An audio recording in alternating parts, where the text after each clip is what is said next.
Why am I not allowed nice things? Because of reasons is why you're not allowed nice things, obviously. Mm, Yeah, so, get bent scrub lord, I suppose. apparently. I wonder if Steam has a Sudoku thing on there. Let's Yeah, see. they're all malware. Don't worry about it.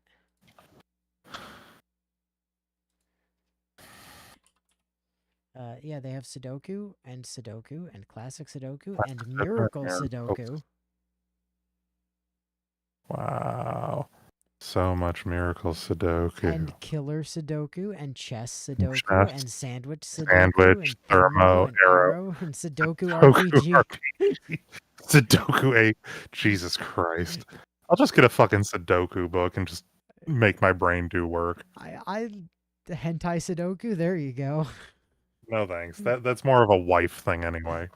Let's be real. I'm amazingly intrigued by Sudoku RPG. What the fuck? That is, I mean, that is an RPG that involves Sudoku. All right. I mean, good on you. Fair play. Hey, yo, fair warning. We have no plan whatsoever. So, Plan okay, is we're not doing a it thing live. we have. Yeah, we it was one of those days where mental health had to take priority over actual progression of things. So, Yeah.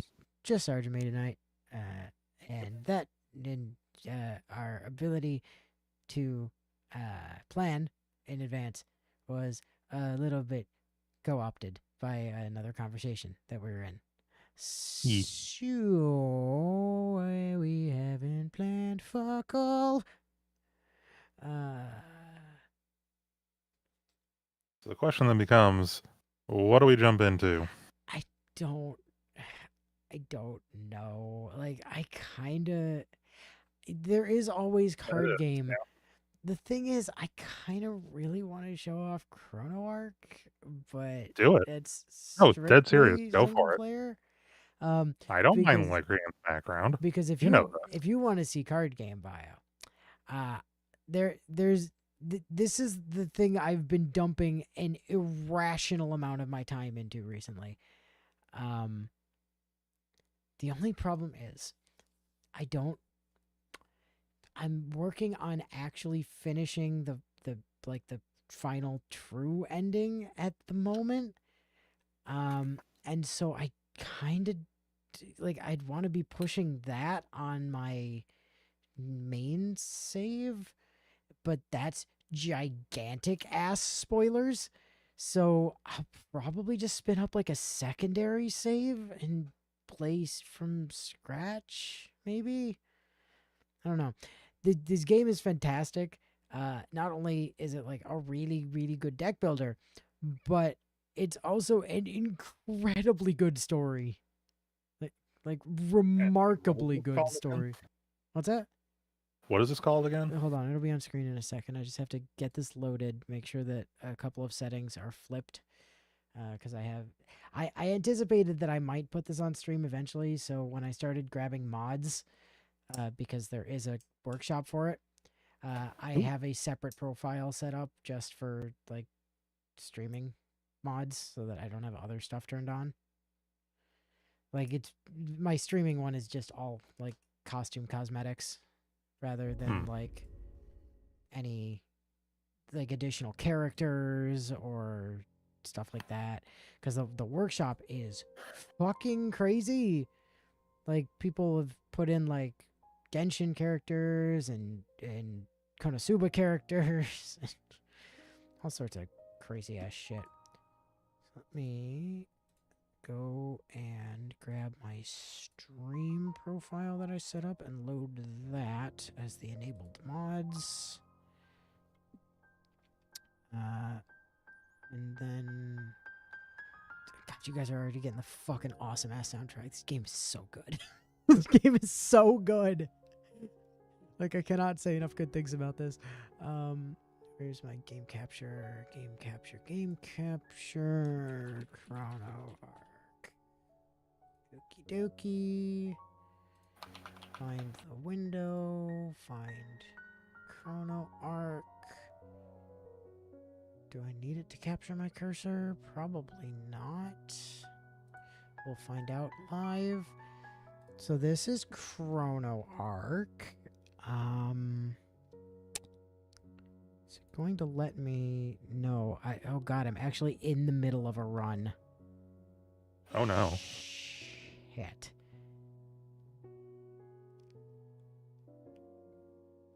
That's rough. It's also a modded run.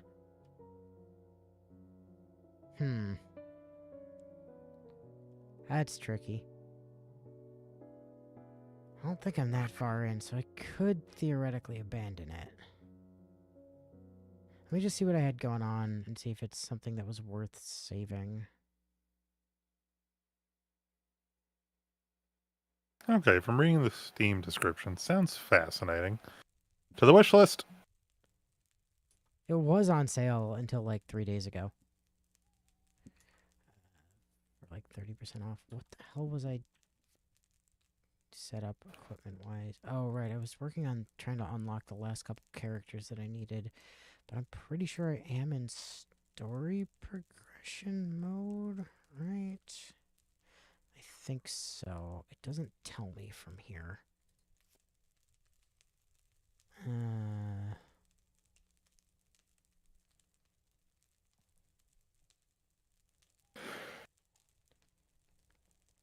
Well, I might be in a very doomed position anyways, but...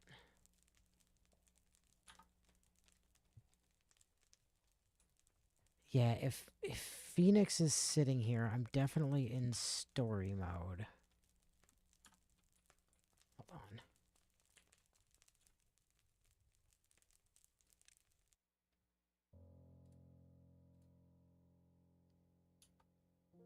Was there... I swear there was a... it might only be when you're not in a run.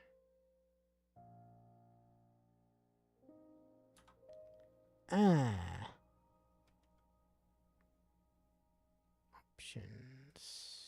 No. Well, does that quit the whole game? That does quit the whole game. Damn it.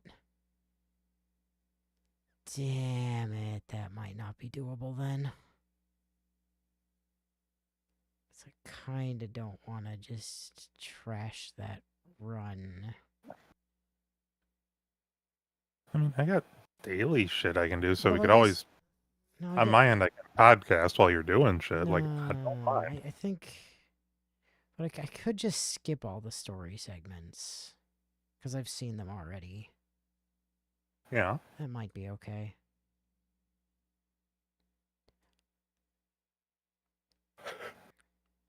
Wonder if it's gonna think...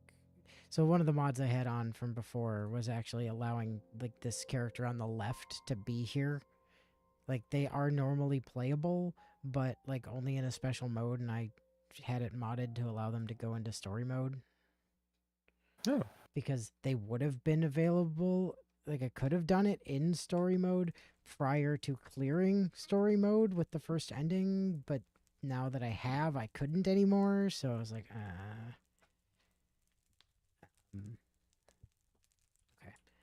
Never mind, Phoenix. Did I already do the fire stuff? I did already do the fire stuff.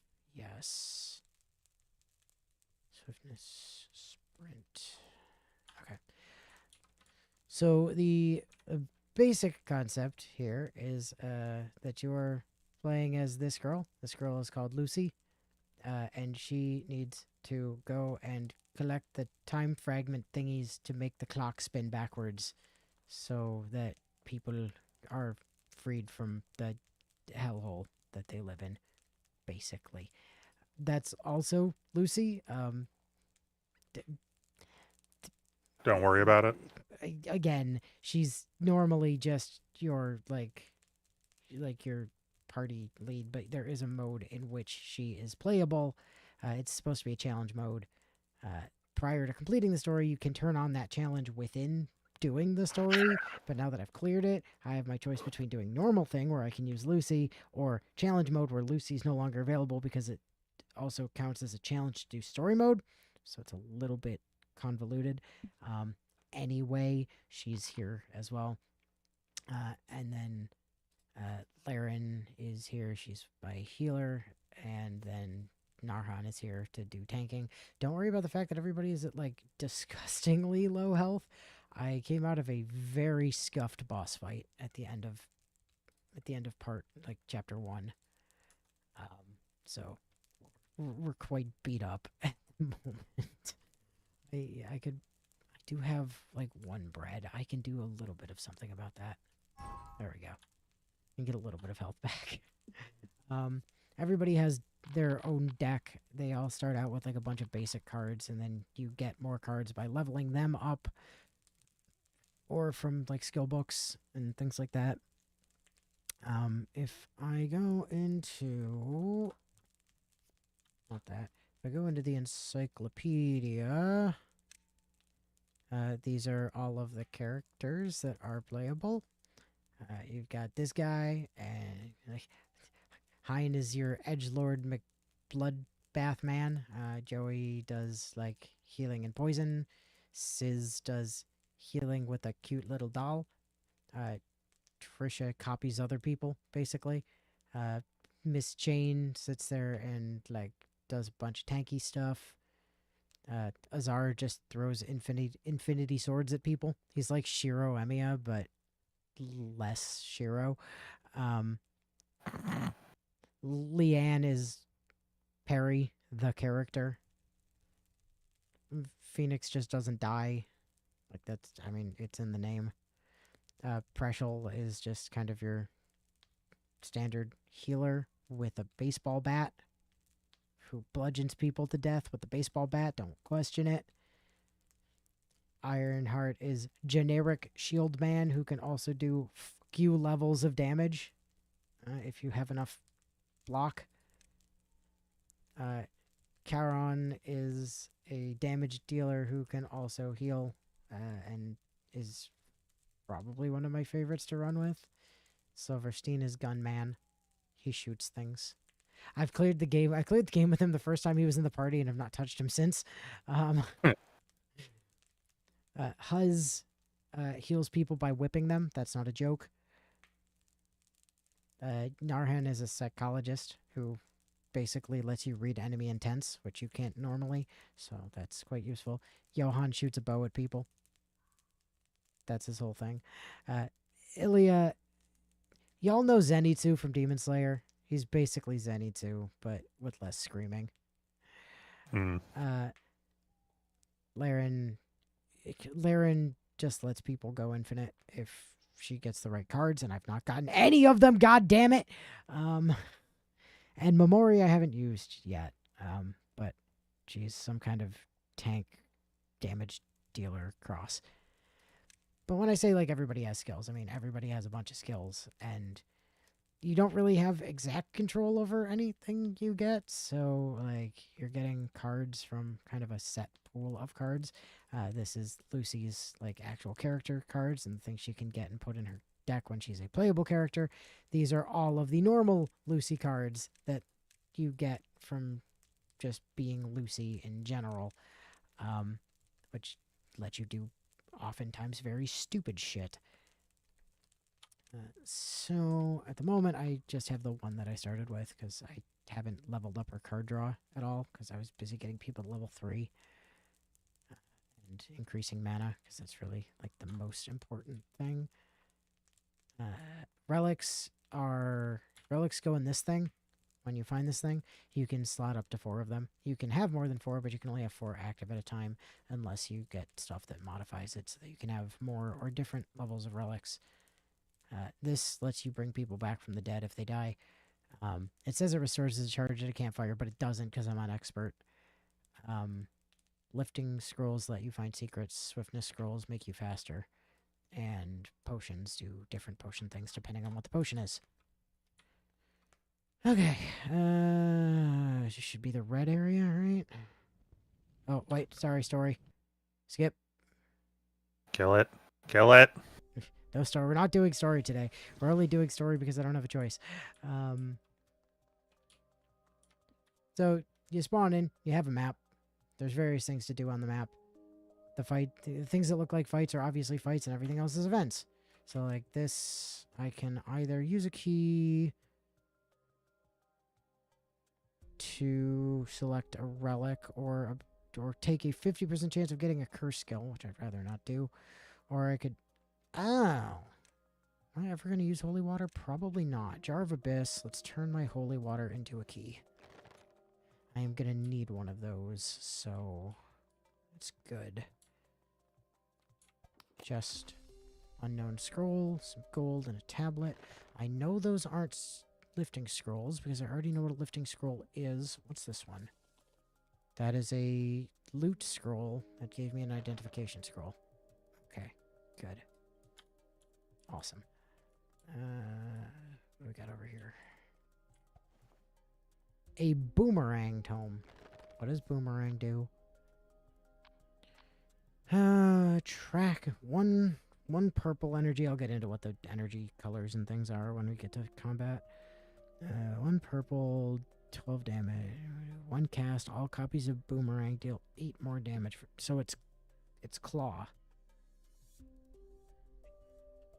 That's just claw. Interesting. Not something I'm going to actually take here because it'll just clutter up Lucy's deck. So we're just going to ignore that. If I went in there to get that chest, I would have to spend a key, which I don't want to do because I need that for something else. We're not going to go over there. That's also something I'd have to spend a key on. That's a shop. We will go in there eventually, just not right now. Upgrade an ally skill, 50% chance to downgrade, or pay 600 gold for a relic. Relics are usually 900 gold at the shop. So... Fuck it, we ball.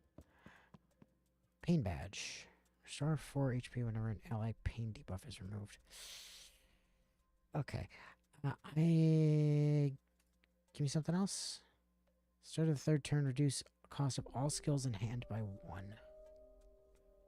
I have undervalued that on previous playthroughs, and I think it might actually be a lot better than I gave it credit for. Specifically, if you go later into the run. That's an elite. You can tell because it's got the smoky stuff on it. So... There wasn't a place to do relics back here? No, there was not. Let's go fight a dude. Horses and hedgehogs. So, in combat, everybody has fixed skills, which are these up here. You can set basically anything to be a fixed skill unless it says it can't be a fixed skill. Fixed skills cost 1 more mana than they normally would and are available all the time. Asterisk. Once you've used a fixed skill for the turn, nobody else on the team can use a fixed skill for the turn, and the skill also goes on cooldown and can't be used again until it comes off cooldown. Asterisk. Unless it has an 8, at which point you can use it even if other people have used their fixed abilities, and also it comes off cooldown faster, so you get to use them more. Generally, they're good to put stuff up there that actually matters. Then you have your actual cards, and... Hi, Pumpkin. Why are you yelling at me? Because she wants attention, obviously. You can see when enemies are going to act based on the little clock thingy down here, so when this runs out, they do their thing. So turns happen kind of in sequence, like you go first, and then if you spend anything that has these purple gems, then time ticks down and they go 1 more towards their thing. The blue gems cost the same mana, but they don't tick down time, so you get to like do more stuff. Some enemies get to act twice, which you see when they have like multiple little hourglasses beneath them. You don't know what these guys are going to do. You just know they're going to do something. Usually Narhan would put a thing on somebody to show you what they were going to do, but he's decided not to do that today, apparently. So that's nice of him. Okay. Let's see. 5 mana. What's my play order here?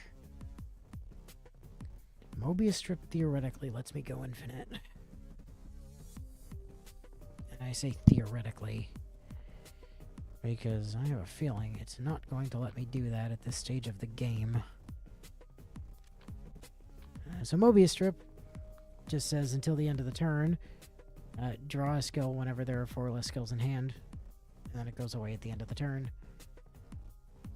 So I could use that, and then anytime I played another skill, I just draw more skills, which is really important because draw is like super hard to get in this game. Lucy will give me mana back with acceleration step equal to the cost of the step skill. So this is the current step skill, so it would give me 1 mana back at the cost of 2 mana. This does additional stuff that does extra damage to enemies and gives me skill draw when I play skills that have step after I play this. So, like, for instance, if I do a hit and step into here and then play Mobius strip, something is gonna take 10 damage. Or, okay, yep, that died. Good. Died to pain damage, I'm pretty sure. Pain damage is basically like your bleed, stroke, poison, stroke, whatever. Okay, so we drew into a dragon curve. That's actually pretty good here. Let's hit a dragon curve, discard out. Paranoia is kind of more expensive than I want to be using right now. Other hedgehog is dead. Good. Could we stop drawing this many cards? I would really like to have less cards so Mobius strip triggers. There's not anything with a step buff currently. That's quite annoying.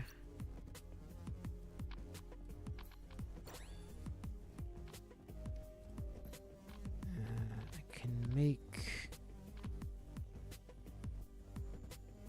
Infinite Spiral, have Quicken and be free. Stand United. What I can do is now I can use Acceleration Step, which will give me all of its mana back. Then, if I hit the Stand United...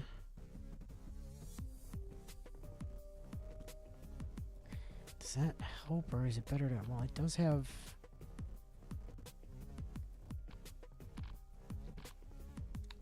God, I don't have a way to generate...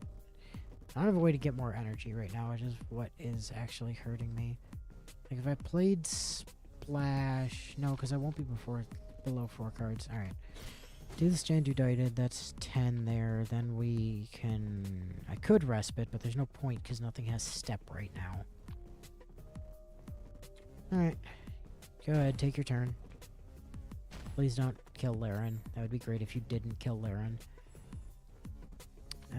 So we're going to put a dot on him.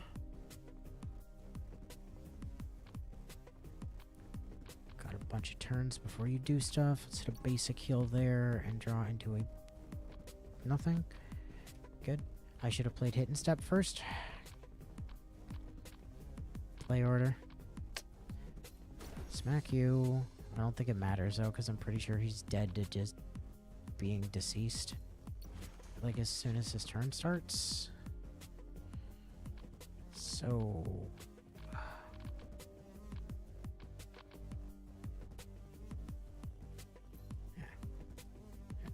Shoot. Blip. Blip. Huh?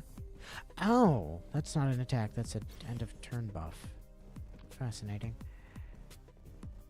Let's get some extra healing on Laren. Past turn, you died at dot. Alright, cool. Soul Stones are your level up currency. There's the vending machine that I was looking for. Alright, just gotta stuff some of my level up currency into the vending machine. Don't ask. just don't ask. Spoilers. Oh, I'm gonna ask. As I'm walking around, Serge, be on the lookout for like a trapdoor on the floor. In case I don't see it. A trap. Okay. It's gonna be a metal hatch. Like it'll be pretty obvious. Mobius strip again. Okay. So we Mobius strip. Draw into paranoia. Paranoia being there, I can then acceleration step into okay. Good whiff. Love to see it. Draw 2 skills or draw the skill at the top of the discard pile. What's at the top of the... Nothing's at the top of the discard pile. That is literally just draw 2 skills. I'm going to do that anyway from Mobius strip. I don't need to... Ooh, okay. If I...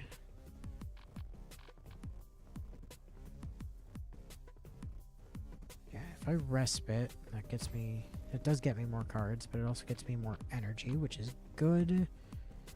We can then accelerate the paranoia. Well, I guess I'm just drawing cards now, so we'll just draw more cards. There's hit and step, so...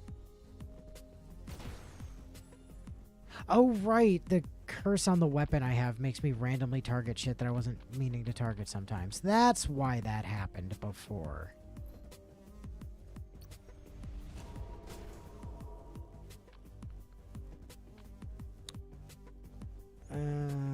Let's Dragon Curve out all the expensive crap that I am...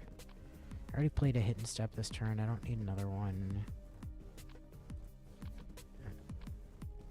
And... there.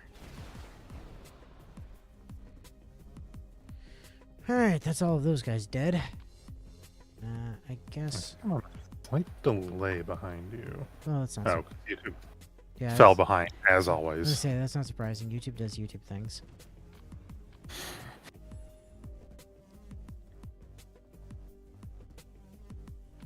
Okay. Play order, Inu. Play order. Hit and step into you. Crucifying curse probably into you. Or that guy, that's fine.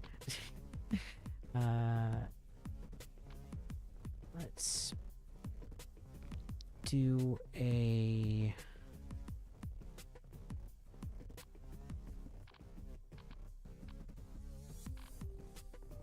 Let's do a basic heal to get Narhan a little bit more health. That didn't give me another step buff, god damn it. I always forget how step is generated. Apply step on the last round skill. Whenever you play a skill with step, gain a standby. Standby can be used. Yeah. There's supposed to be a way to like make step do more step things. I could have sworn it was... Yeah, whenever you play a skill with step, deal 10 damage and draw a skill. Apply step on the drawn skill. So like, basic attack should have step, but for some reason it doesn't. And I've noticed it do that like more than once over time. It's really very annoying. If I play that, I discard 1 for 11. Cost of 0. It's fine.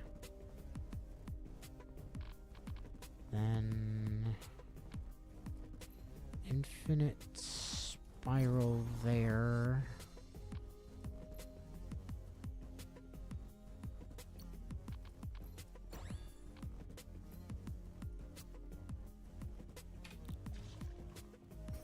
Okay, that did nothing. That smacked Narhan a bit. Of course it gave him pain damage. Of course it gave him broken, which makes it like tricky for him to heal himself. He's gonna take 2, but he'll heal 7, so it's worth it.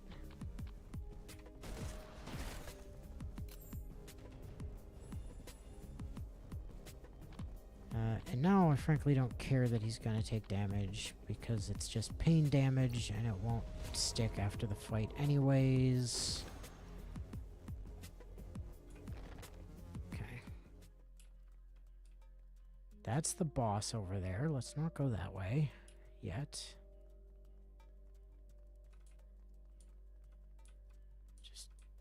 quickly double checking areas I've already been to make sure I'm not looking past the friggin' hatch. I know the last time I spent forever looking for it, and it was like right next to the boss. Always fun when it's like that. Yeah. Okay, Narhan, could you just budge your way up to level 3 for me? Oh, what do I want to take on you? I'm thinking probably another paranoia. They are quite good. Maybe trauma. Trauma does give me the ability to see all enemy intents and gives them more likely to take crits, which is good. I don't think I want to go for sleep. Alright, yeah, let's go trauma. Oh yeah, trauma's also once, so it burns out of the deck for the fight when I use it, which is good. Because the less cards I have, the less cards I have to cycle to get back to cards I care about.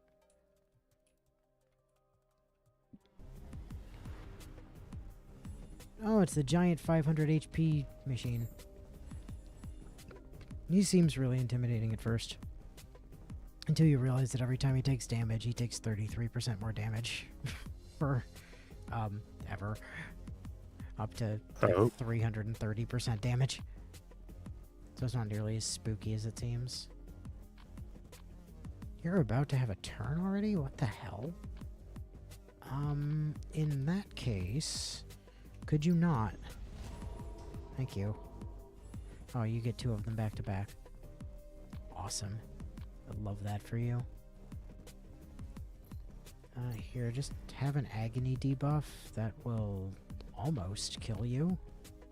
Oh, but you have Burly, so if I smack you for, like, even 1 damage, you're just dead? Like, dead? It's not worth... I don't think it's worth hitting Mobius here.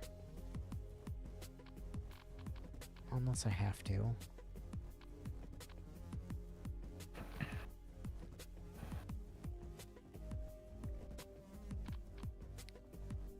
Could infinite spiral and then right. I was supposed to hit you before you hit me was the thing about that. Good job, Inu. Hey, that's free, so that's fun. Dangerous creature spotted. Draw 3, restore... Oh, right. Draw 3, restore mana. I don't think that's going to be worth it. I will be glad to have that next turn, though, probably. Could cycle.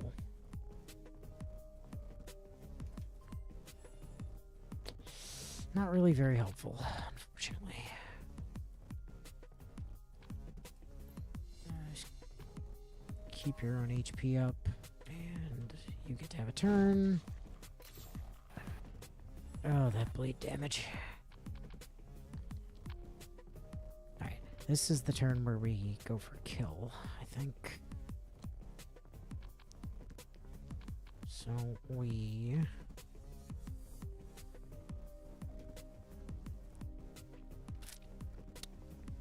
accelerate the Mobius strip.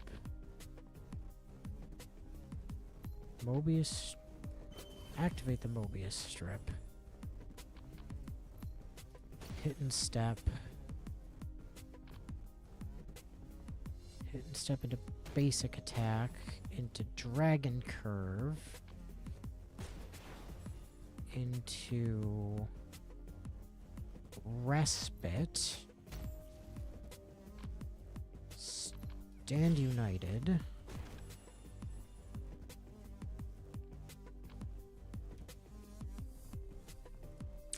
trauma. He's attacking into Laren. Oh, that's not ideal.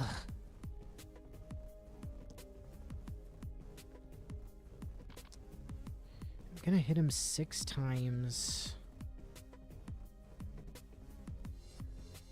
Damage is gonna stack quite a lot. So, Plus 231%. So 200% of 13 is, well, 300% of 13 is 39. 39 5 times. No, I'm not killing this turn. Unless I could Dragon Curve to discard off the basic attack for a little bit more. There we go. That draws me to a basic protect, which will hopefully keep Laren from dying. Especially since I can then do that. And then we blitz step. You attack into Laren, but she's fine apart from being stunned. And there we go. Lethal.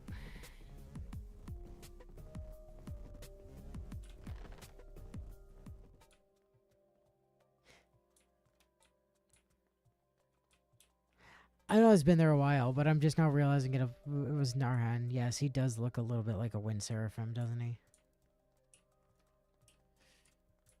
Okay, there's not a hatch over here either. Is it over by the bosses again? I mean, as far as I can tell, you haven't missed anything, so my thought would be yes. Ooh, this is all scuffed.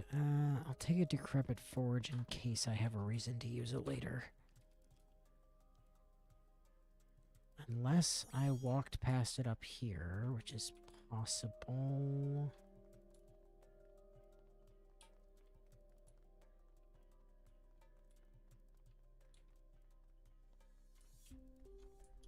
I don't see it up there. No, that's... Yeah, it's hidden in the foliage. I'm not seeing it. No, me neither.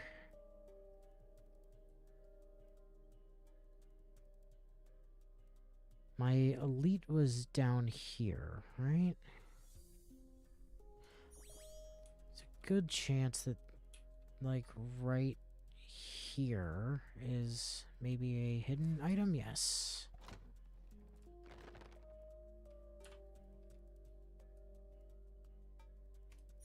Alright. Let's explore the shop.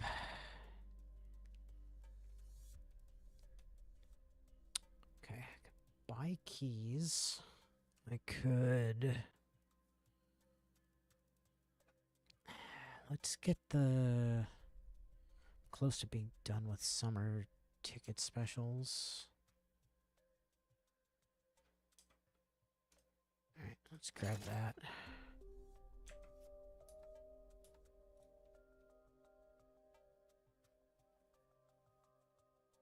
Skill created, skill added. That's not going to do as much here as I might hope it would. And also, it's critical hit damage, but not crit chance. It's probably better than the Rose Badge. I've got a Narhan, so we'll swap that. And then I guess I can go drop the Rose Badge in the Decrepit Forge.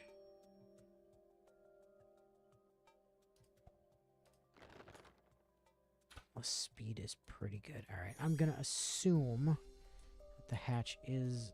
Yep, there it is. You see it? Hiding under the black fog there. Oh, yeah. And when I didn't see it anywhere else, I figured it was over here. Usually a pretty safe bet. Before I head in... No, maybe I'll hold it. Let's pop into the hatch, use the key, drop down here, get the item, take that. Fight the boss. Oh, good, it's the fucking turbo tank. Ow.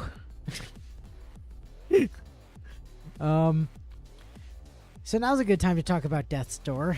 Notice that Lucy and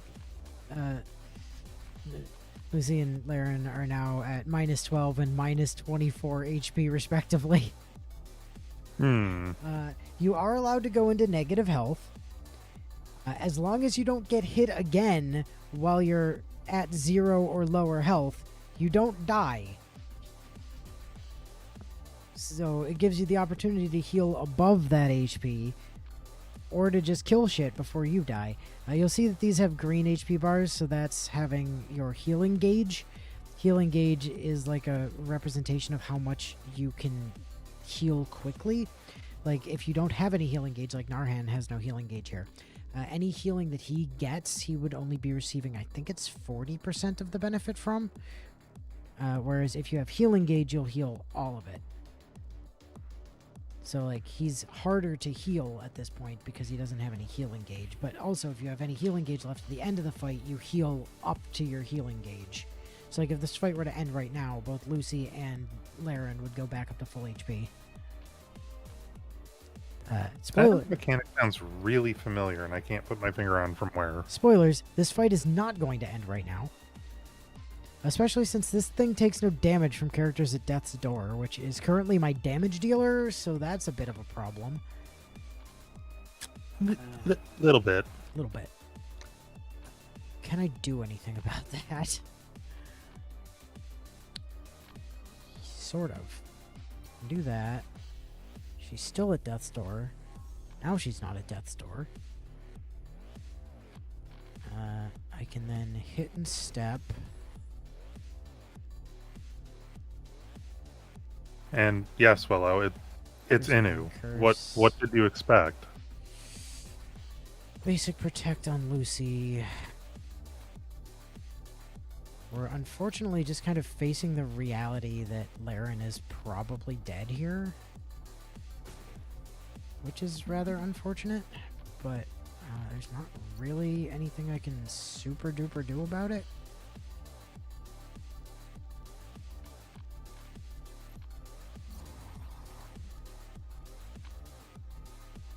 I guess I can try this. That might help her, maybe. It's about the only thing I can do. Can also... Ooh, creating an acceleration step is real good here, actually.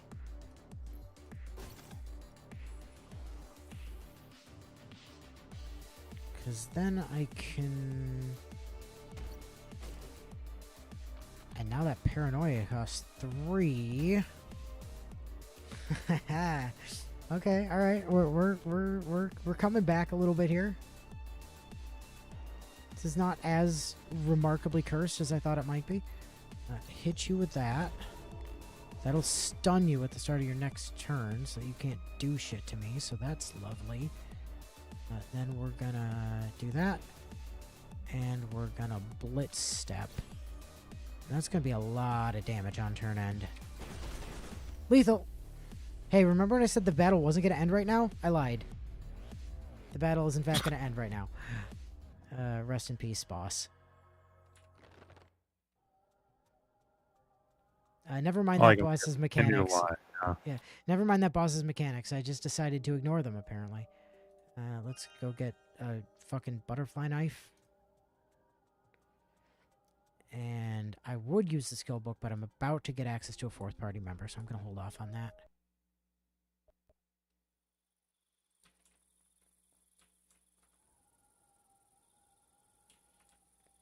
Hello, little hedgehog man. Let me just slot my new relic into my relic case.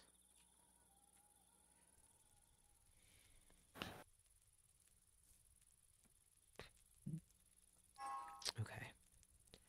On this recruit, I am really, really, really hoping I see Trisha. If I see Trisha, I'm taking Trisha.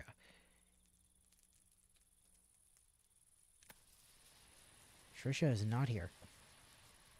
So we have a choice between Momori, Hein, Huz, and Joey. Don't worry about that. Joey's actually normally supposed to look like that. It's just costume sets. That's one of the mods that I've turned on, is that one. That's DLC. That's her normal costume. That's just his normal costume. That's her normal costume. That's DLC. So who are we feeling?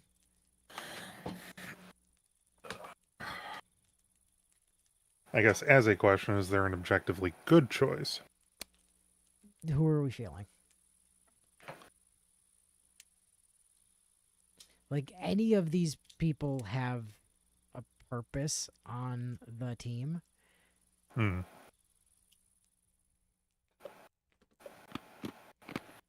So if anyone has any preference of any of these individuals, let me know, and we'll bring them with us. There's a very real possibility I die on the next boss anyways, or even before I get to the next boss, because I'm about to do something that I feel like I'm really not equipped for, but... Well, unless Bio has a suggestion, grab the bunny girl. By the bunny girl, do you mean the girl with the bunny on her shoulder, or the girl that is not actually a sorry. bunny but was just wearing the casino outfit? Bunny ears? Yeah, the casino outfit. Okay. Why not? I have no idea what she does. This is going to be fun.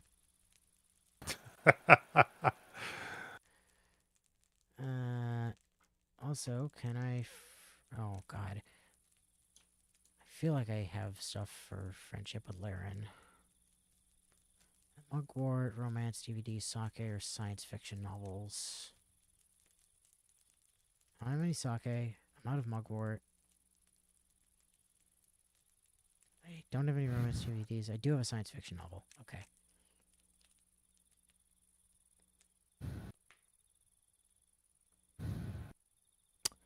You know what? Let me not do that. On account of...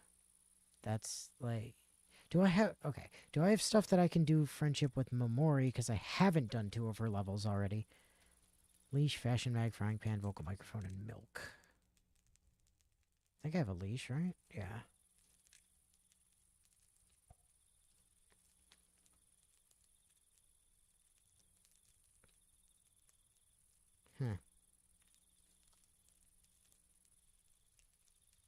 Why would you think I'd be happy to get a leash?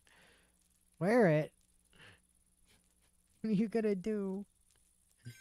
Well, she seems happy about it, so that's nice. Considering the little heart at the end of the gulp.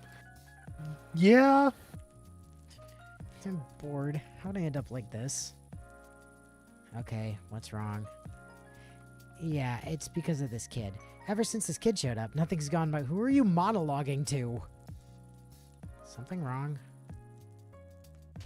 Hey, you, where's your gratitude? What? Don't give me a what. The Momori herself generously graced the Twisted Land to help out the investigators. Normally, even 100 thanks wouldn't be enough. Didn't you just follow us because you wanted to? No, stupid. Why would I help the annoying investigators? If it weren't for you, the Momori Club would be basking in its infamous glory with its grand plan. Okay, what's the Momori Club? Obviously, the Momori Club is an evil organization that does fun things with their leader, Momori. Evil organization? According to the ARC people, they're just a public nuisance. According to who? Whoever said that, I'll kill them all! Anyway, how about it? You interested in the Momori Club? Huh? You're interested, right? You asked me about the Momori Club. In fact, we're currently recruiting new members. We're even offering a whopping 80% discount off the membership fee. Will you join the Momori Club with over 100 million tentative members? I want to be the boss. Think about it if you give me the boss position. What? It's the Momori Club. So of course Momori is the boss. I'll gladly give you the deputy boss, though.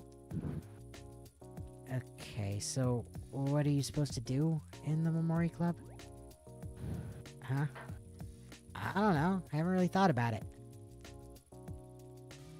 How about you think about it from now on? You're officially the commander of the Momori Club. I thought it was the vice leader or whatever.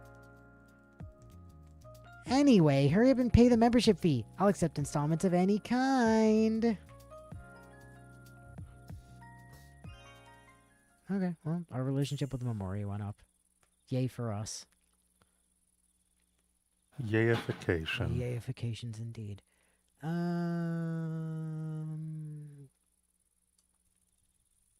Oops, did not mean to exit out of the... Okay, Memori's passive. Inner Desire. When an ally takes physical damage, reduce final damage by 40% and create an Inner Desire skill in hand. Store total damage reduced into Inner Desire. Inner Desire cannot be used on the turn it is created. Discarded after 2 turns. When cast, take pain damage equal to damage stored. Why? This can only store damage equal to Memori's maximum health, and when this amount is exceeded, create a new Inner Desire in hand. Damage from the skill cannot faint the user even if used at death's door.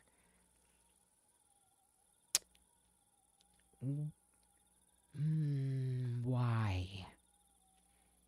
What is the purpose? When cast an enemy with taunt, deal 0 additional damage equal to 100%, 50% of Inner Desire damage in hand. Okay.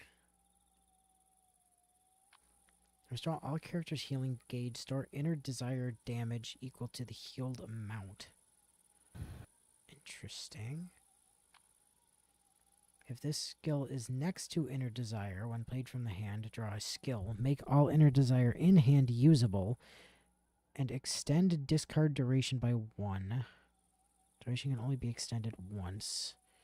It also gives herself 33% increased healing received, 10% attack, and healing gauge protection. Okay. Let me process this. So.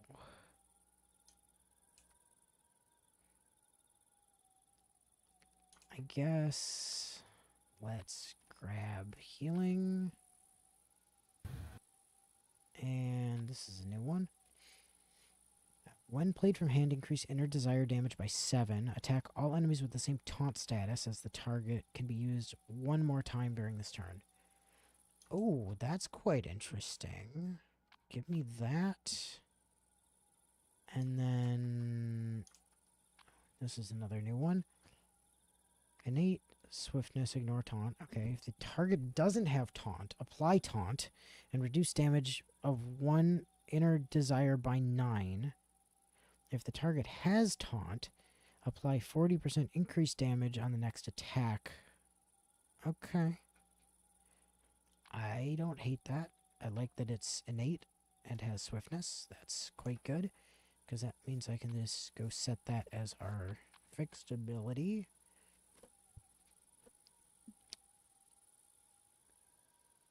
Okay. I do have enough to increase max mana. That puts us up to 6. And then we'll grab a card draw and take... Draw 3 skills and... Recycle, draw 2, gain 2 skill exchanges, or... I'm gonna say recycle, I think is the way to go here. Now, let's hit the... Oh, first of all, I guess I can just throw equipment onto you. More. Where the hell did the star ring come from? Where did I get that? Okay. Whatever, you can have it. That's fine. Alright, identify the rose badge. Tell me how cursed it is. Oh, it's not. Shock of shocks, it's not actually cursed. Respite, I have one of those already. Infinite Spiral, Trojan Horse. I don't really care about either of those. I don't think. Oh, maybe. Hold on. Cannot be fixed. Okay, fine. Ignore taunt. Draw a card. 0 cost, draw a card. Okay. Apply identified on the target. For the next 3 turns, all allies can target enemies with identified. Oh. That's quite interesting, actually. Hmm. I I mean, getting another Momori crash also seems like it'd be kind of fine, but, like... I like the idea of Trojan Horse. I don't think I have... No, I don't have one. I haven't run one before. Last time I ran Narhan, it was a very different team.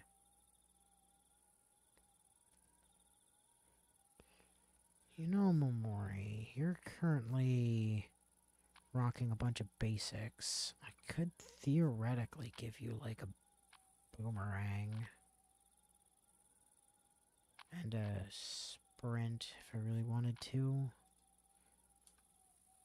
I'll keep that in my back pocket. Anyway. Oh, shit. You know, before you leave, make sure you burn the golden apple on the fire.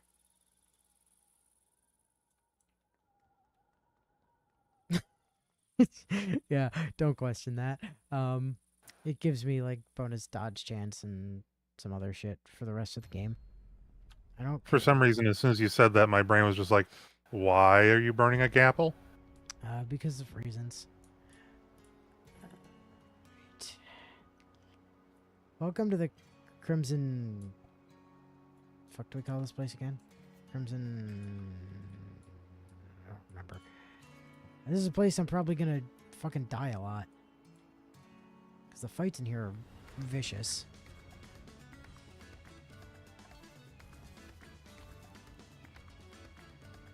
I would love to create a Trojan horse, I suppose. And they're fine. Less than 5 skills in hand. Remove a random debuff. This buff is removed. Restore HP equal to... Oh. Interesting. Cast an ally at Death's Door. Do not apply healing circle and immediately heal for 24. Hey, fire. So regeneration line. Okay, I see. I see the difference here. Let's go regeneration line in that case.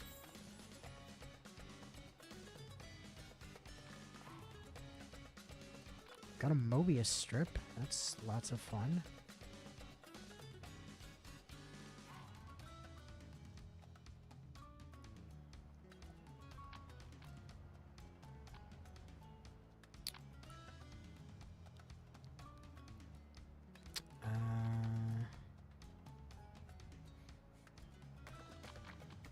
My parent... Right. Can't do that.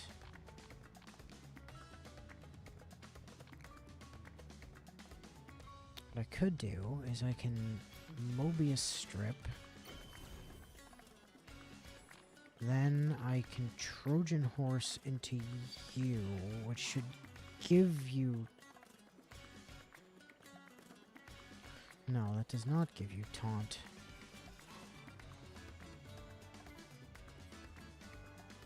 It just ignores taunt.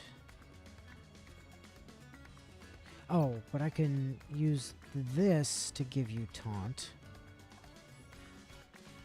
And then we can paranoia onto you, which will stun the people on either side of you.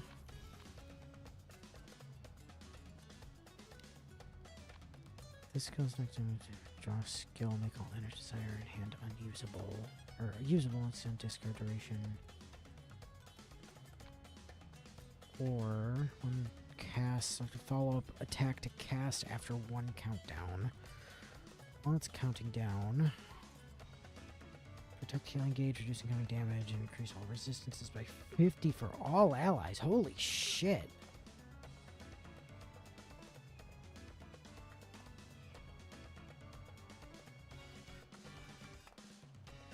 That's quite interesting. Tell you what, give me that. Don't cast Trojan Horse right now, because if I do, he's gonna get shot in the face. So let's cast a regeneration line.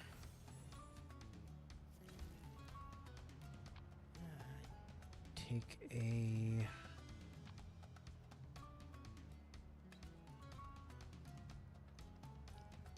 timed impact. If I use a standby,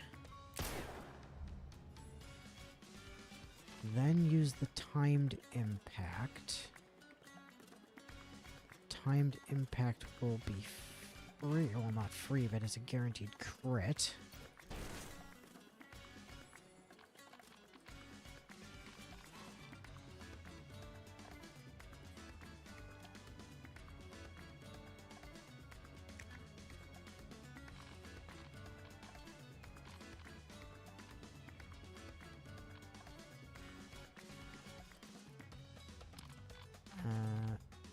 Then if we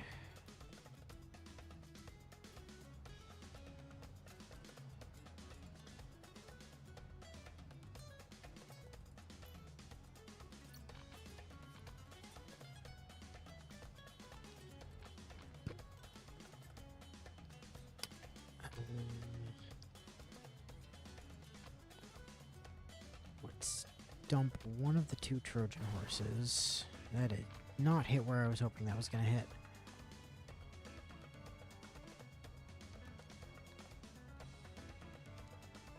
Would love to play that dragon curve, but I'm not gonna.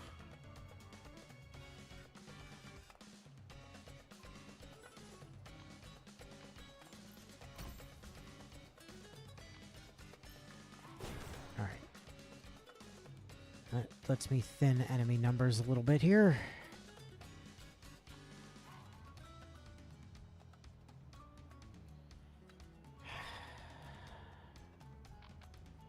Now if we dragon curve to discard down to 3.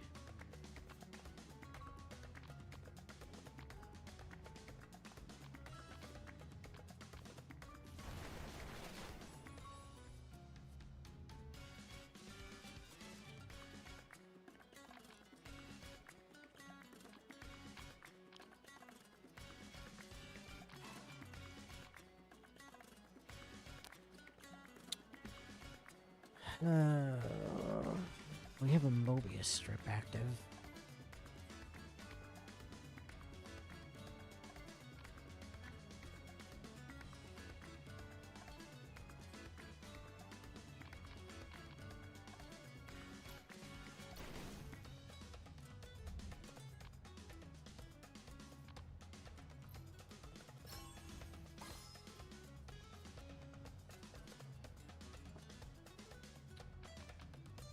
Okay, well, that's about the best I can do there. We've smacked Laren and stunned her. I'm not in love with that.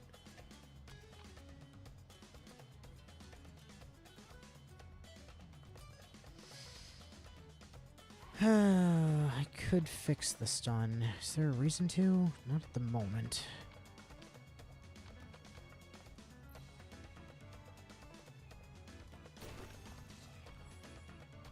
Hit and step there.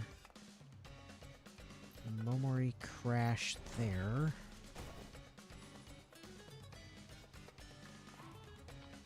A crucifying curse, I guess, on you. You're still not dead yet. I have a hit and step in play. You can Momori crash into you. You just had to be fucking annoying, didn't you? Let's...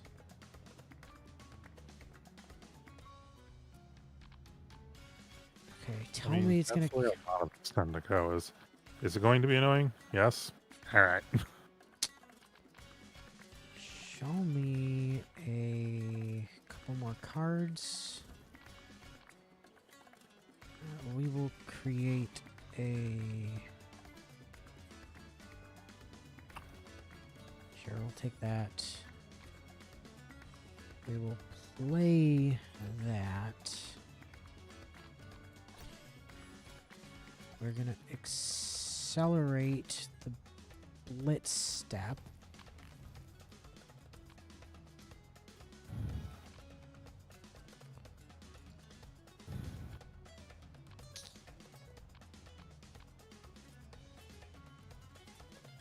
Take a Momori healing. Play a Momori healing. Play a blitz step. And now pray to God we don't just fucking explode. Ow, you're dead. Okay. You can ricochet into Momori, that's fine. So is it fair to say while I've been watching this that it is like most things risk reward? How do you mean? So given like what you explained with the health, where you can go directly into the negatives, is this like most of the kind of things that this is where if you know what risks you're taking and you plan it right, you can be well rewarded by, not dying? I mean, frequently that's the case, yes. Okay. So let's dump an inner desire. We'll dump an inner desire. We'll dump an infinite spiral, and we'll dump Memory charge. Oh, Memori's health. Minus 49 out of 31. Jesus fucking Christ. I have crucified this poor girl. Not that it matters, we're winning this turn.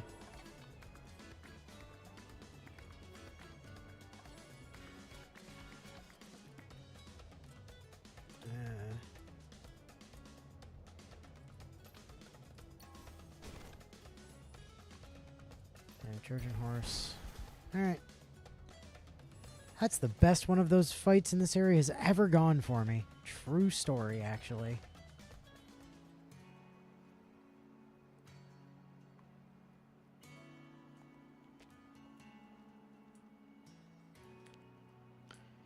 Alright.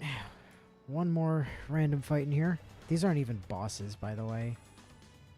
These are just regular enemies? These are just normal-ass enemies for this area. Ugh. Yeah.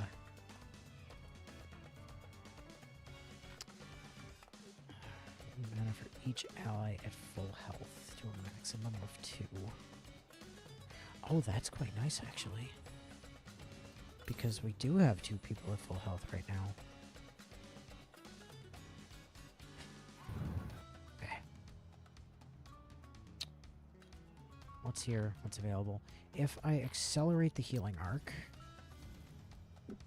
we can then make another loser detected. That's fun. God, this time we don't get Mobius strip. Fucking, of course. I could try to fish for it. 1 in 14 that I grab it. Recycle.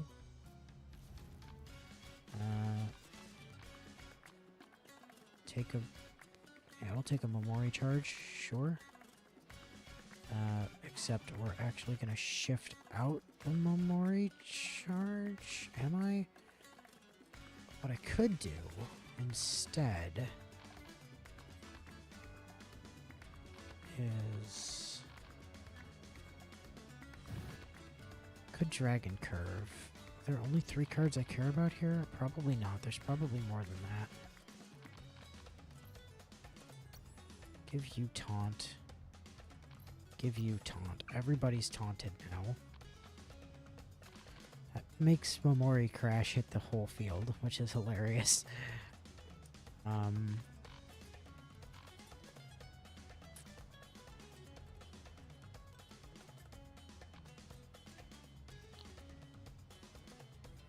Select a follow-up to cast after 1 countdown. I see. Okay. Let's do and identified on you, I suppose. Hey, there's the Mobius strip. We got there eventually. Alright, I'm gonna let you do whatever it is you're about to do. Which is something to Liren, apparently. But I am actually fine with that, because I want to get off this Mobius strip. You did some paltry damage to her and reduced her attack and healing power. Okay. Thanks for playing. Mobius strip is in play. We can now...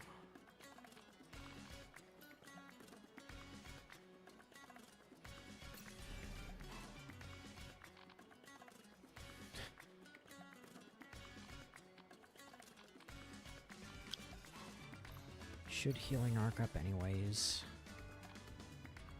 Then... Momori Crash, which will hit everybody.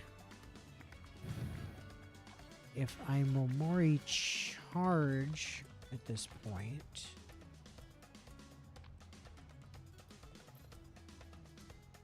I can Momori Crash again, still hit everybody. Then if we Momori Charge... God damn, nothing has step right now. Do that. We're gonna take Momori Swing. That increases the damage of Momori Swing, as does that. At least it should. That's now cost 2, so I can Respite, get 2 MP back.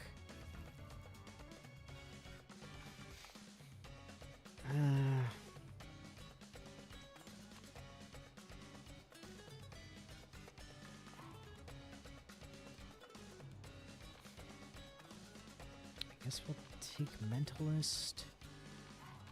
I can now acceleration step here for free. Or there, that's fine too.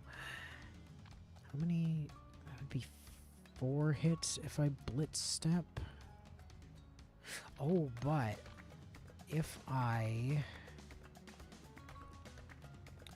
So this is a special thing with Lucy.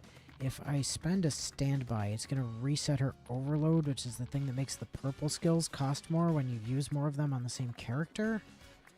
So that'll let me blitz step for 1. And would still let me use tiny camera. I will get hit by that guy. But I don't think that matters.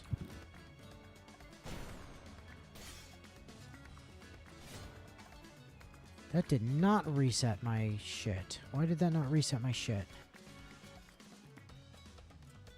Do I have hit and step on?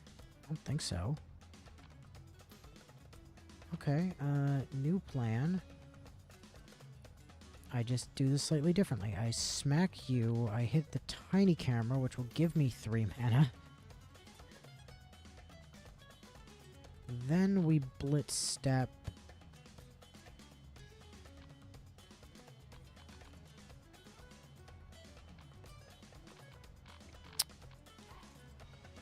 Actually, if I Dragon Curve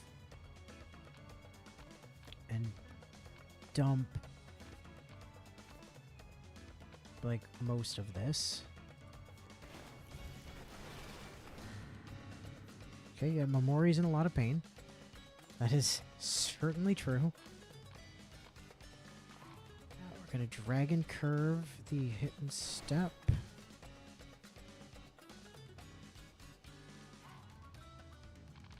And then we're gonna blitz step. And I'm really hoping that this is lethal, basically. Because otherwise Momori is just gonna straight up die to bleed damage on her turn. And there's not... Oh no, I can do something about that actually. There we go. That solves that problem. Good, because that wasn't lethal. Let's create a...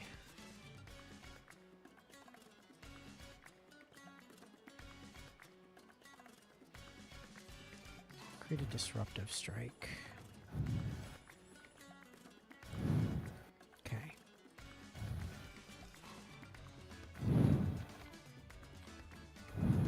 We are going to...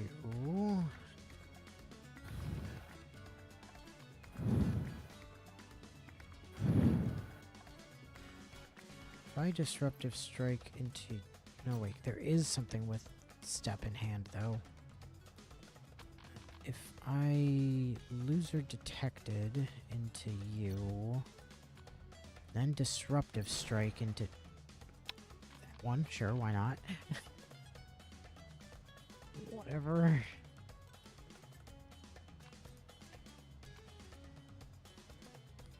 I just need to wipe the field. Let's not overthink this.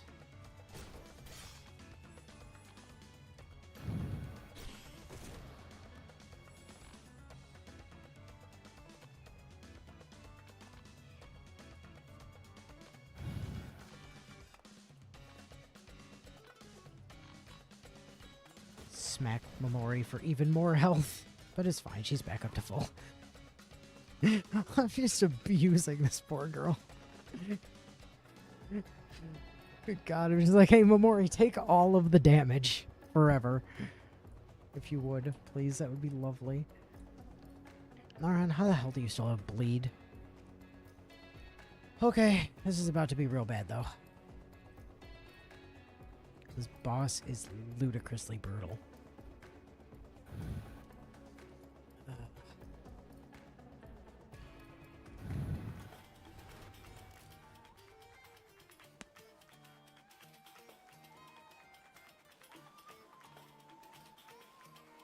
Crimson Wilderness, that's what it was called.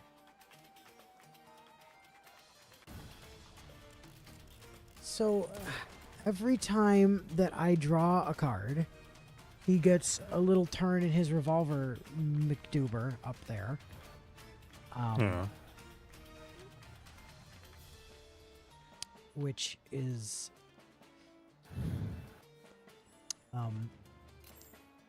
unfortunate because every time that fills up, he then shoots the character at the top for 11 damage. And increases that for every rival stack that they have. They get rival stacks when they do stuff. And then double tap is gonna hit basically somebody twice. Looks like Lucy, probably? No, Lucy's just getting targeted because of respite with the duelist mark. I don't know who he's gonna double tap. Doesn't want to tell me. What the hell is going on with your psychometry? Like, why is psychometry not actually triggering and making this guy identified so we can see where, like, who he's gonna beat up? This fucking nonsense.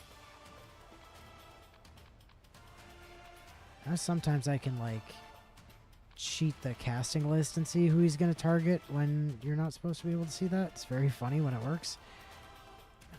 You get taunted. You get crucified, cursed. You get traumatized. Okay, you're gonna double tap Lucy, apparently. I think. Yep. And then you're gonna ricochet shot onto, somebody.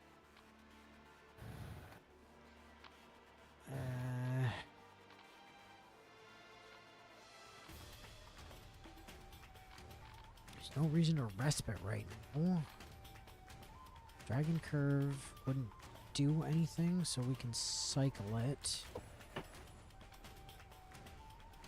Kind of don't like to cycle against this guy for obvious reasons, but it's acceleration step.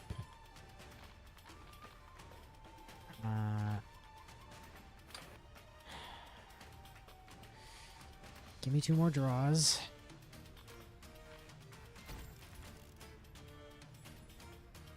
Okay.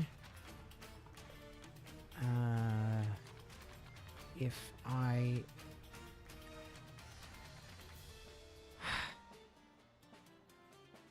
I'm drawing too many cards is the problem.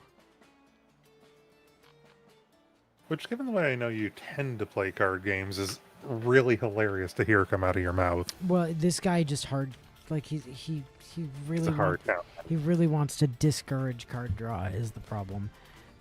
Yeah. Like I said, it's just weird knowing how you tend to play, especially for shits and giggles. Yeah. He's targeting Momori. That's fine.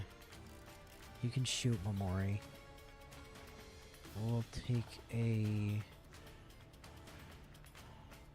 disruptive strike, I guess. You did not shoot Momori. Why did you not shoot Momori? I am, how you say, confused. Get stunned. Okay, that got rid of one of his attacks for this turn, so that's nice. I've generated 4. Can I generate more somehow? Like, if I cycle Disruptive Strike, yeah, now you get shot. And then make Blitz Step free, so that's quite useful.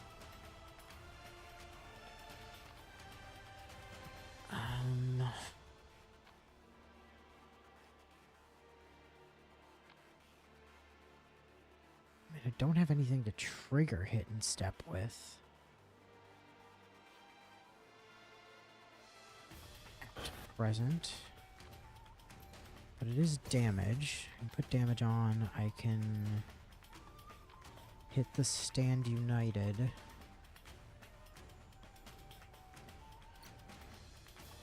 I can cycle Infinite Spiral, see if that gives me anything.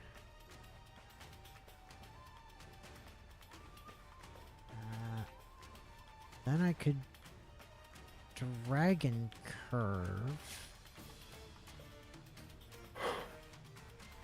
How much is that? It's 4 pain damage right now. So we can get rid of that. I can get rid of Dangerous Creature Spotted, and I can get rid of Momori Crash. Nice. Those all crit. Actually love to see that. Hit me with that Stand United, and then Blitz Step.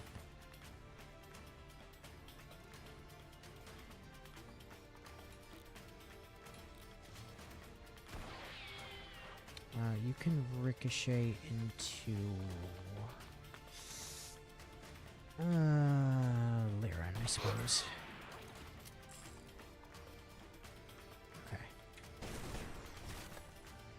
Well, I got him to his halfway point invulnerability phase, like, incredibly quickly.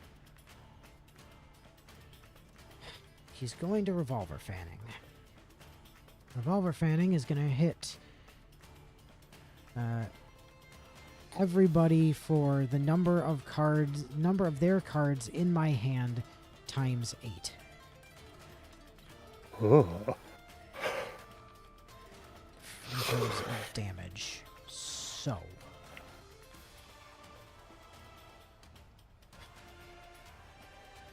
Let's see. How do I survive? How do I handle this? I could do that. I could hit Cold Hearted. It's definitely a play here. If I hit you with that for the damage play, then hit and step you there. Take the Cold-Hearted play here. That should negate any of the damage that I'm going to take. And then we Trojan Horse.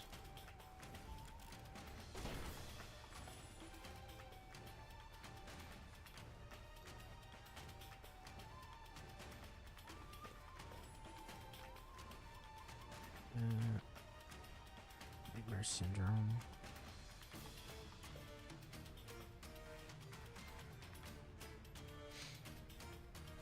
Oh, interesting.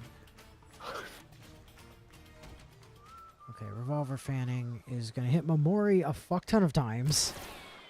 But it's fine, because I played that in a way that was actually going to be useful. Do that. Don't draw me into a Mobius strip.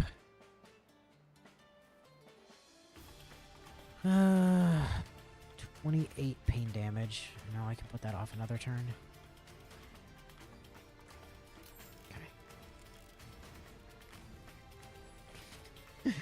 Okay. Can only target units with taunt. Set an inner desire to 0 and discard it. Oh, actually really good timing on that. Protection curve. Cast a skill on the target and the character on their left. Increase their critical chance. Give them healing circle. No, just give me regeneration line.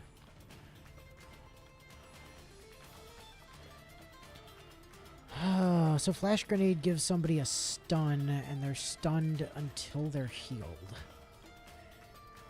Gross. But I don't know if that matters so much.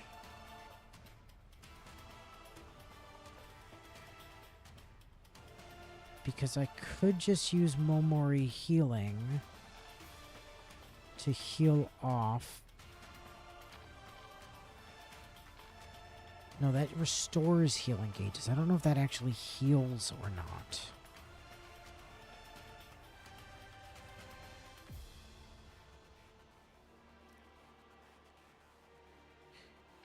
Alright, even if it doesn't, what I can do is we'll put the stun on Narhan. And then we tap the Momori healing. That did count to clear the stun. Okay. Good to know.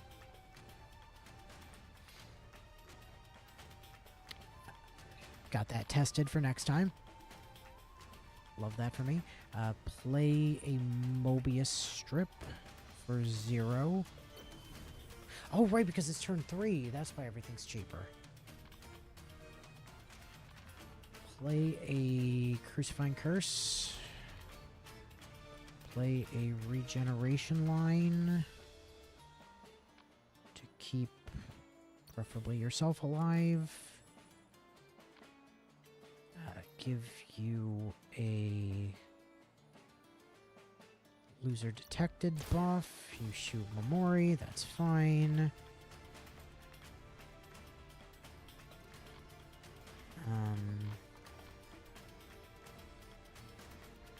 I would love to cast a Loser.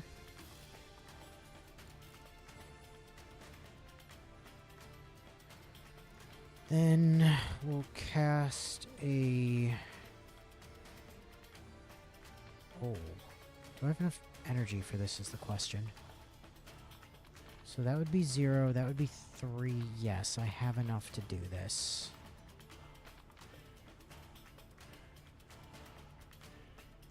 So we Trojan Horse. Then we Paranoia. Damn it, he got the stun resist. Oh! Okay, Momori's in a kind of shitty spot right now, but if I Knight, you did not get the identified debuff, you whore. Okay.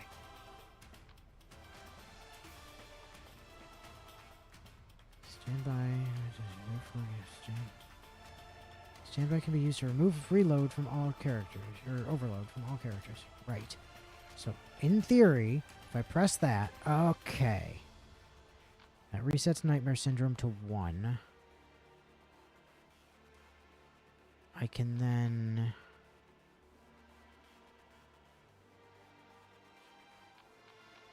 Disruptive Strike.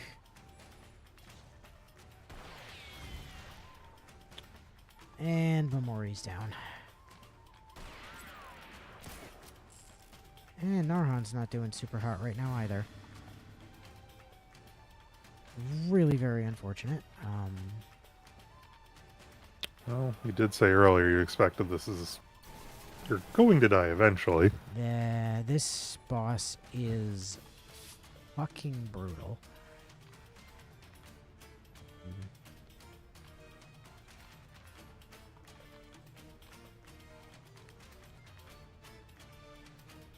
Dragon Curve.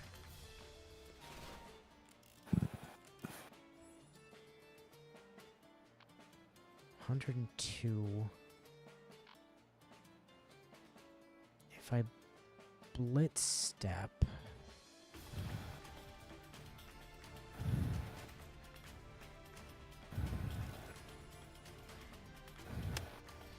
What I was looking for. Blitz step. Dragon curve me and dump a paranoia because he's probably dead anyways. And let's see if... Oh, the Trojan horse.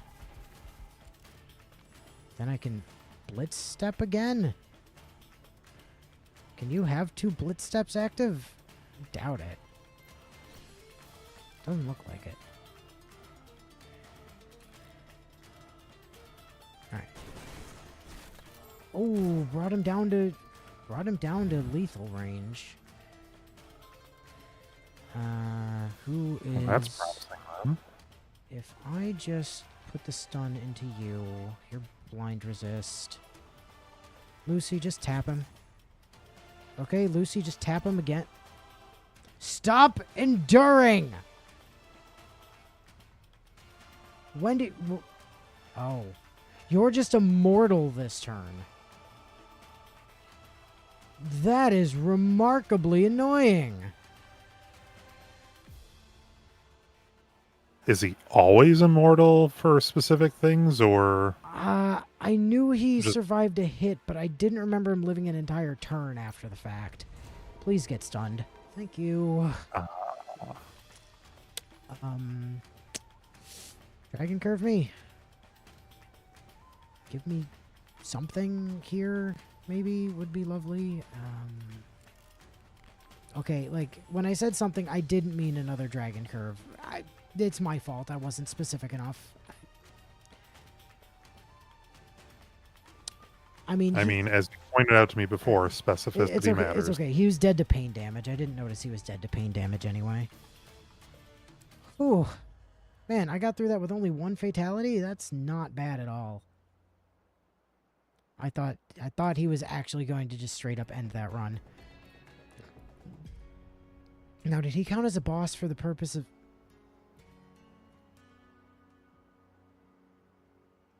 As I say, I don't like that cutoff.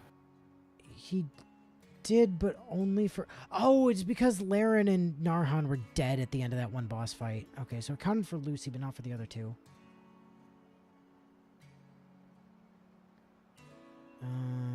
Cannot resist debuffs. Fade, accuracy, feint, resist.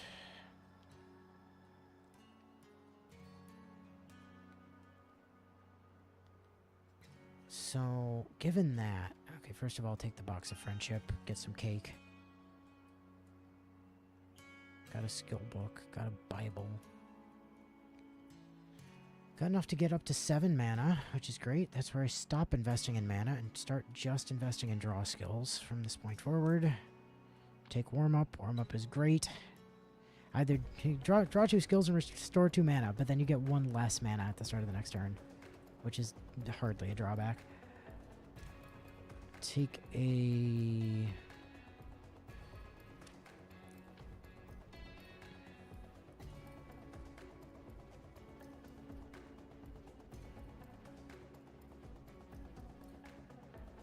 Oh, that's interesting. It's really interesting, the fan out. I don't know if it's good or not. I know continuous draw is kind of not very good. Fan out seems okay. Tactical plan...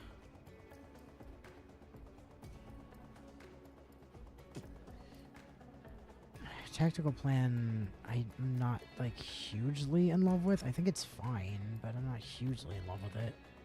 Continuous draw is just bad. Like, that's just terrible. Oh, wait, tactical plan cast twice. No, that's fine. That's what I was missing. And give me another draw card. Take a bottom deal.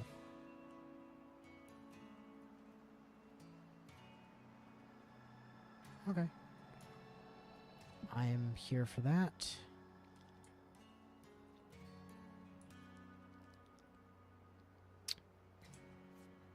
Now, the thing I was thinking... Magic Thread... When battle starts, the wearer's healing skills in the deck cost 1 less.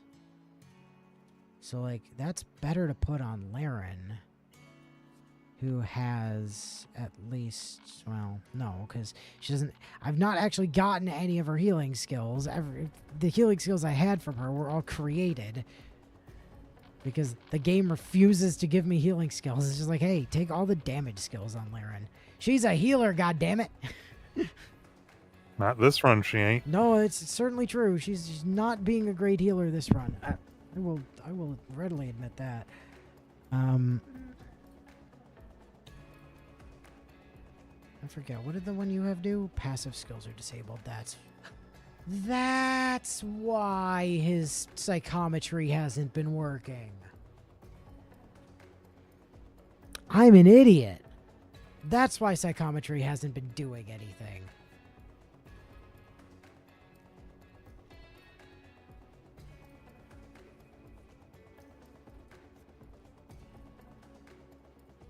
Right.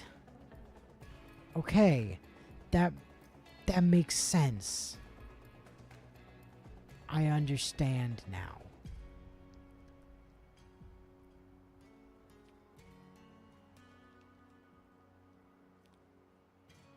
Okay. I don't think I really want Magic Thread on Lucy long term, but we'll figure that out. Skill book. Respite. I have one of those already. I don't need another one. Acceleration formula. I mean, it is a healing skill. Is it a healing skill I actually care about is the question. I don't think it is. Does give healing circle for 6 barrier to, and it gives her self-acceleration formula. I think it's probably too expensive for what it does. Momori Crash is quite good, as we have discovered. In that it lets her hit multiple people. I have a copy of it. I don't mind a second copy of it. I would like at some point to get more Momori healing, I think.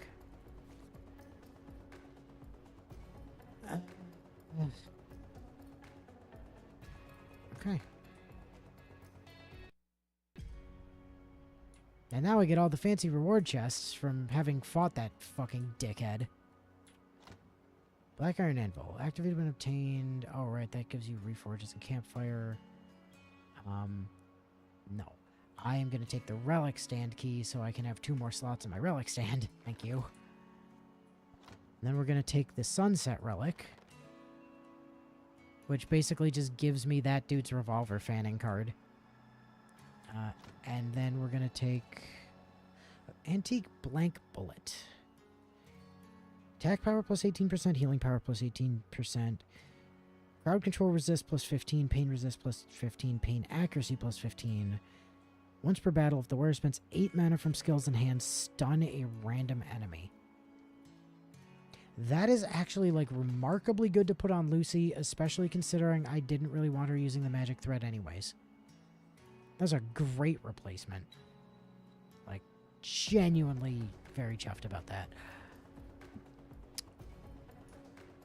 Alright. Good chests over here.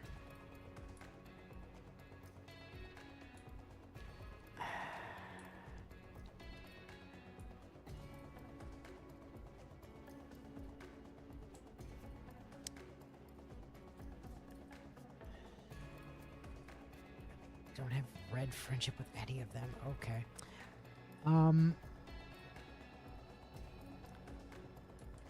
Something about to be painful, it sounds like. Here's the thing is it's just that I don't want to spoil like story shit. So I'm actually just going to blank the screen for a little bit while I deal with this story shit. Because this I actually have to read because I haven't read these before. Ah.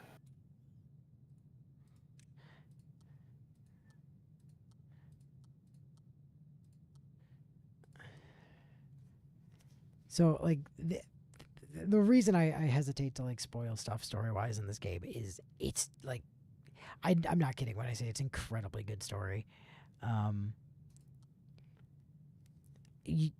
I cannot count how many times now I thought I beat the final boss only to find out that there was more game.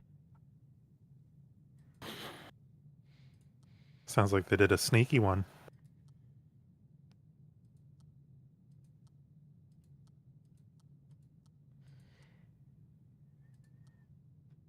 Okay, 1 down, 2 more to go.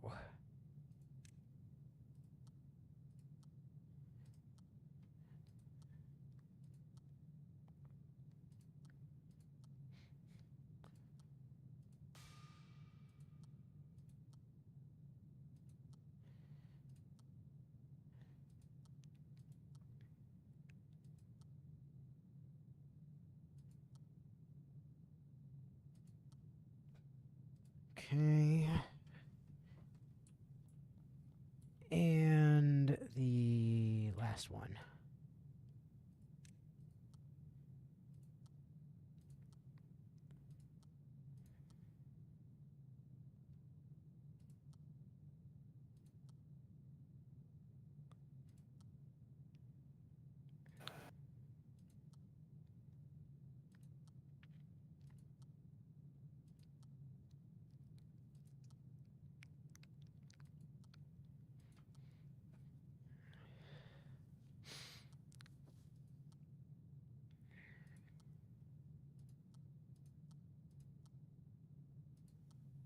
Okay, good. Done with those. Let me just leave the spoiler area.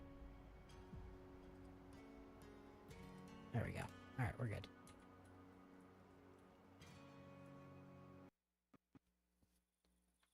Ignore Phoenix.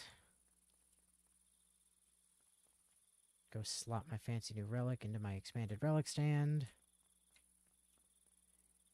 And attack a brack at the fire. Hey, wait. Is Memori healing? I think it's considered actually a healing skill. And it doesn't care if she has reduced healing power on account.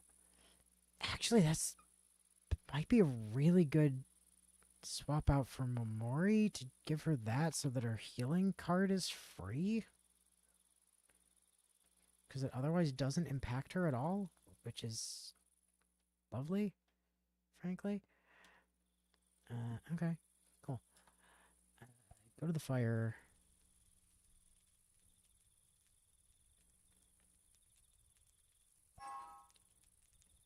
Get some free heals. Do I have more stuff for Memori? I know I don't have another leash. What else did you want? Fashion mags, frying pans, vocal microphones, and milk.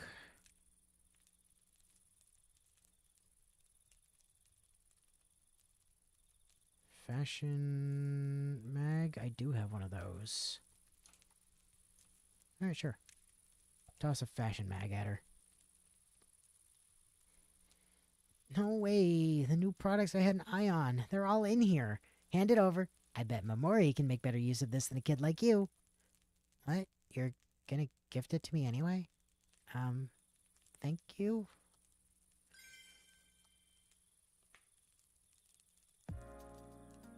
Oi, rookie. Mamori is thirsty. Bring me something to drink.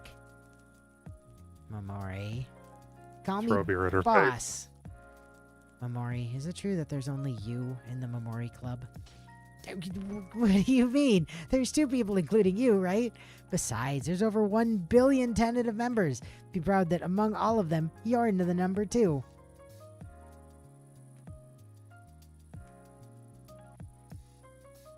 Are you okay? What? Oh, what's with that pitiful face? Mamori's totally fine. I see. Since you don't have any friends, you want our group to become livelier. I suppose there's no other choice. Mamori should become a friend for poor Lucy. Yeah, I don't mind. Mamori, despite your harsh words, I think you're a better person than I expected. Huh? That's not true. Mamori's totally an evil person. Who are you to judge me in this short amount of time we've met? Well, I heard from Leanne last time. She said you're a good kid, but you're not good at expressing yourself, so you always become isolated. Oh, don't even mention that hag. She's Mamori's least favorite person in the world. Leanne, I hate her so much. I'll kill her one day. Yeah, you don't need to go that far. No, the only way Mamori can truly be free is to get rid of Leanne. Actually, this is the reason why I made the Mamori Club, to take down the investigation team. You're on the investigation team, Mamori. So you better cooperate, too. Alright, seriously, why do you hate Leanne that much? Did something happen? You see, Leanne doesn't like Mamori. She stops me from doing everything I want. She ignores all of Mamori's opinions and enforces her own. I appreciate her for taking me in when I had nowhere else to go, but if she cared about Mamori at all, she wouldn't have me oppressed like that. That's why Mamori ran away. To live freely. I see. In other words, Leanne is like family to you. How the hell did you get that out of my story? Yeah, try talking to her face to face. I'm sure Leanne didn't do that because she hates you. If there's a misunderstanding, you should convey, if I could solve it with words, I wouldn't have ran away in the first place. Mamori didn't do anything wrong. I won't accept Leanne until she begs for forgiveness first. Oh my god, you're so stubborn. Also, you want to keep lecturing your boss like that? I see, so you hate Mamori too. You think Mamori's annoying and bothersome, so you want me to die already? What? No, I never... Shut up. The only thing you need to do is follow the boss's orders. Hurry up and bring me something to drink. Just yeet a can of beer at her face. Yeah. Somehow, our relationship has improved. Ding! Social link up. Social link, go! Alright, let's blacksmith some fucking worthless ass shit together to make something hopefully less worthless. Gambler's ring. Okay. Sure. And then let's smack these together. And... Ooh, rapier. Rapier's kind of nice. Extra speed is always good. Upgrade.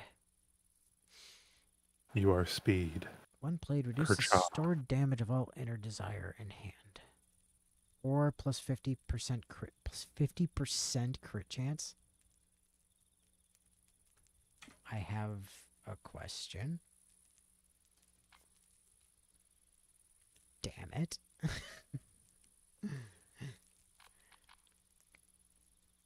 Oh, it just won't let me put it on Blitz Step. Oh, that's so sad. I wanted it to be on Blitz Step. I mean, Hit and Step is pretty good. Does give Hit and Step like a 78% crit chance. Which is a lot. Alright, yeah, let's do it. Can I make anything out of it? There are no items that match the criteria. Okay.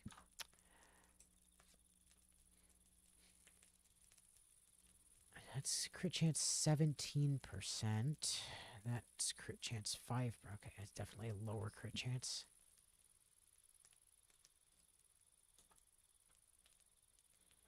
Blood Mist is kind of like the Ascension stuff in here. I haven't started playing with it yet. I mean, I did. I tried it once and I died horrifically, and I haven't gone back to touch it since.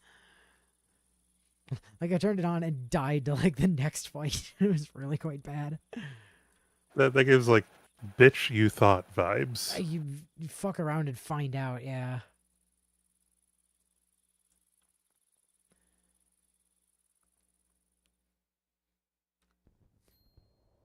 Story. Shut up, story. Not now.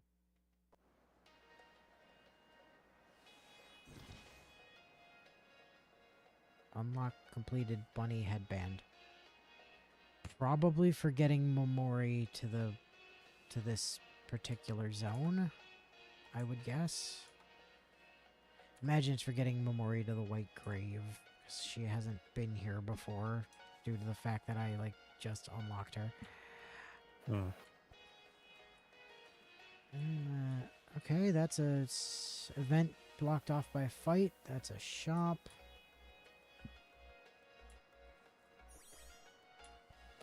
That's an herb and an identification scroll. I don't have any keys.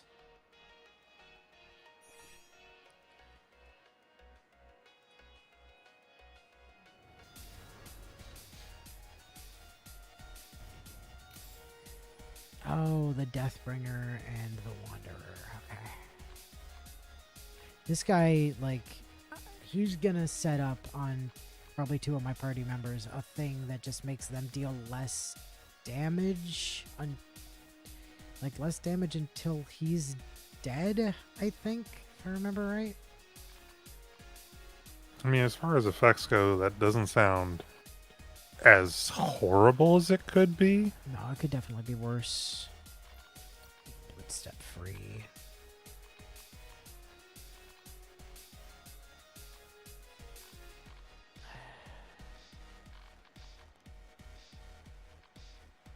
If I play a dragon curve, dump that, dump that, dump that, dump recycle, and dump a tactical plan. There's a bunch of damage. You love to see it. I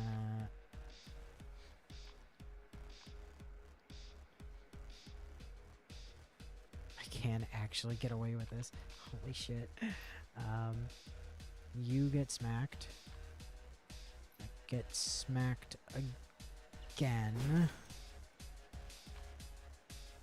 Oh, I forgot that doesn't have swiftness. I can't get away with this because I fucked up.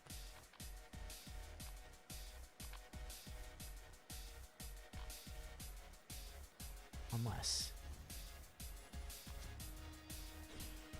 Yep, there's the road to death. So they take 11 damage per turn, and any skill damage they deal to him is halved. And then it goes away when he dies. I would love to put a... Oh, right. I was like, why is Momori's health that low? Yeah, it's because she died in the last fight. Hey, dipshit, it's because she died. Cycle. And everybody died. Bottom deal me. I will admit, the one on the right, which I'm assuming is the Wanderer, almost looks Persona-esque in its setup.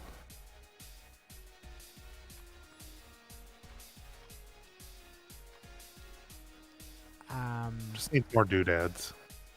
Oh, okay. No, I kind of see what you're getting at. Yeah. Mobius, strip me up. All right.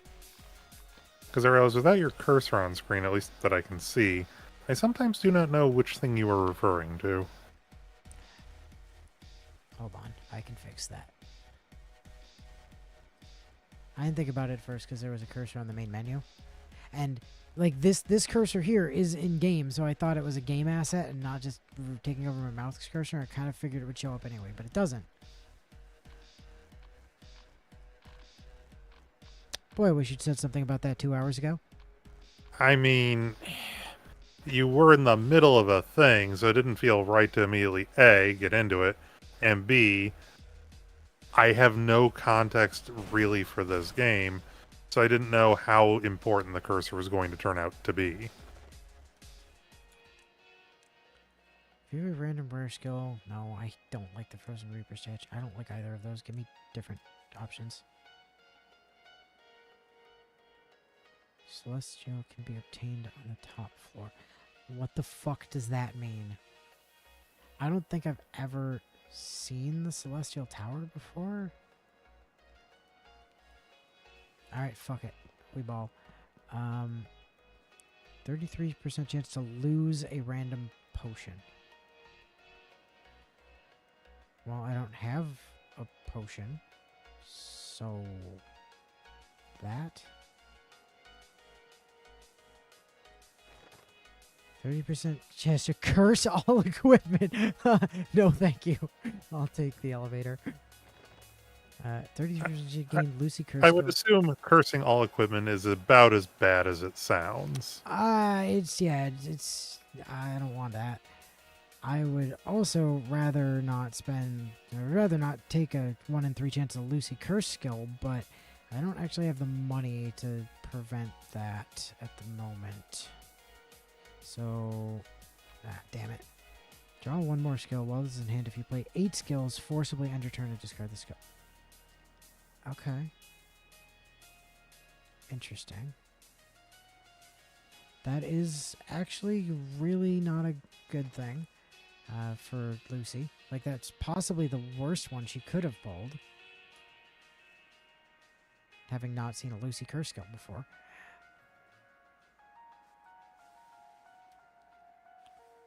View synergy upgrades per skill. Alright. When played, apply healing circle on the ally with the lowest health. Apply identify to all enemies when cast. You can cast this skill can be cast even if you're stunned.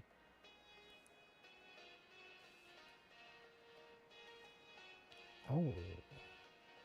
Let's take that and put that on Blitz Step. I would love to be able to Blitz Step while I'm stunned.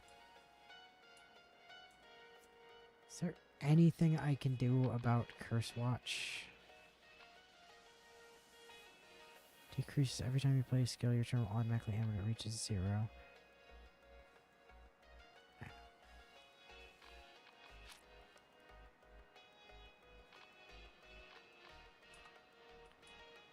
Oh, but I can... Okay. It's not as bad as it seems because I can discard it to Dragon Curve. I can't exchange it, but I can discard it to Dragon Curve. Okay.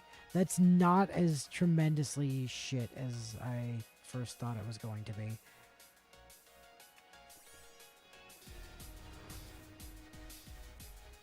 Oh, hello, Mr. Snow Giant. So I definitely need to hold at least 1 Dragon Curve until I see that card in hand. You please get Crucifying Cursed. Accelerate my Blitz Step. Thank you. Give me a tactical plan.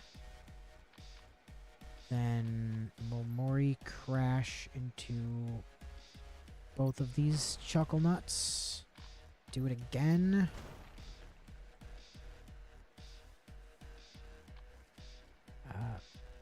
Paranoia into you so that the other one gets stunned. I would love to draw Warm Up. And I would love to draw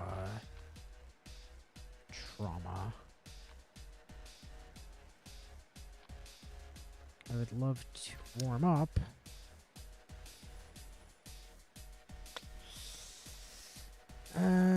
We can acceleration step for free.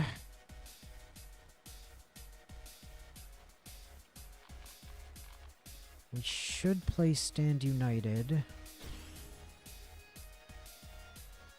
Then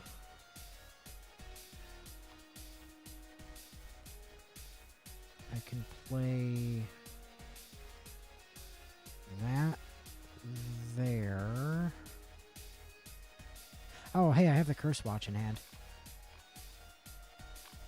Dang it, Sarge, you're supposed to tell me these things.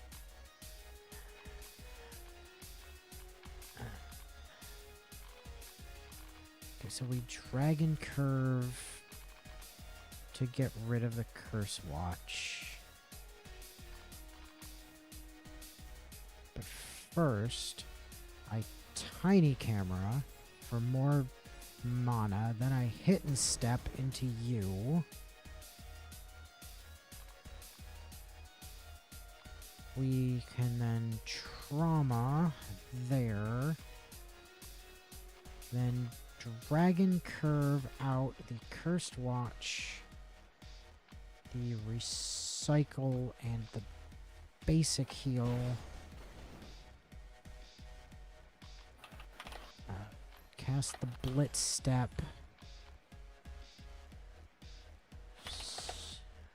Shuffle the Dragon Curve.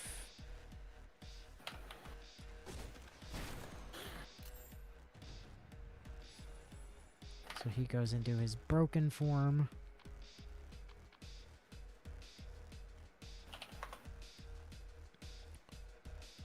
We can now Respite.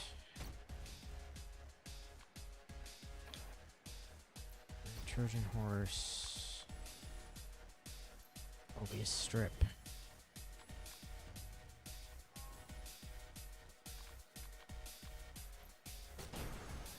Smack you in the face. Amori crash into you. Momori crash into you again.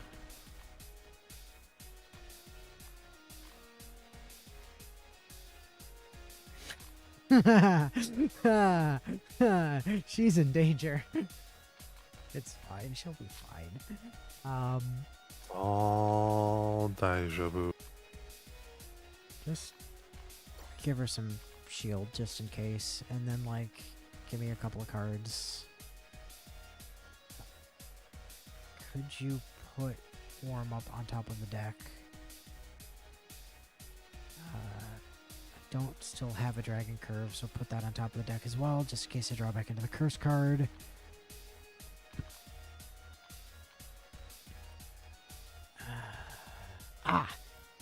Oh wait, there's nothing to cast that on. That Inner Desire is gonna hurt like a bitch.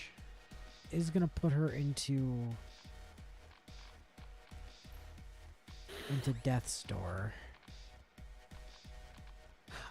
Wait, if I cast it now, that puts her into Death Door.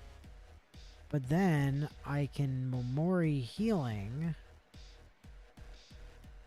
to get back out of Death's Door. Yeah! That did just put all that damage back into a new Inner Desire to go off in 2 more turns, but the fight will be over by then. Hello, tiny little hedgehog man. Don't take this personally, but I am going to end your life now, so sorry about that. You monster.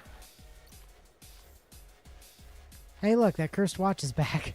Remember how I said I should take the Dragon Curve in case the Cursed Watch came back? Vaguely. Well, there's the Cursed Watch. Bye, Cursed Watch.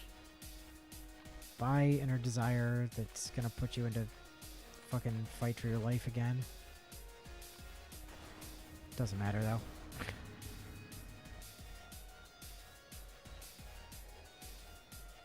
Alright. Cool. 1, 2, 3, 4.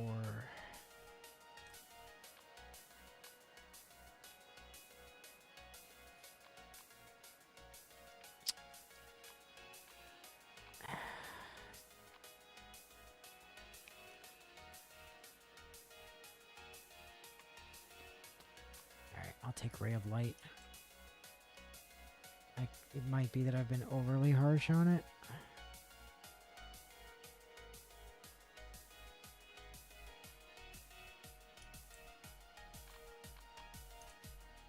I mean, I think I've probably been overly harsh on it. I don't like that it costs 2 to draw 3, but it is quickness draw, which is... There's swiftness draw, which is uncommon, and it can basically just restore, like, infinity life, technically speaking, because it doesn't care what your health total is, it just gives you your healing gauge back. So if Memoria was at, like, negative 72 out of 31, and her healing gauge was to full, I could just heal her for, like, 100, essentially. No! Absolutely fucking not. I refuse to do Inquisitor Judas. Fuck that. Give me some herbs. Inquisitor Judas is fucking bullshit. It's this guy. This fight is garbage. I did it once, and I have no desire to ever do it again. I beat him on my first try, and I don't want to fight him again. It's pretty much the same reaction I have to Shiranui. I like her. She's a fun character. I'm glad I did the event. She killed me one time. Killed her, like, beat her the second time. Don't feel the need to fight her again. So just not gonna do that.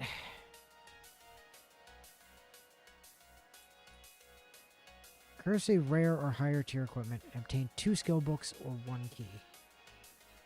Rare or higher. To obtain 2 skill books or 1 key.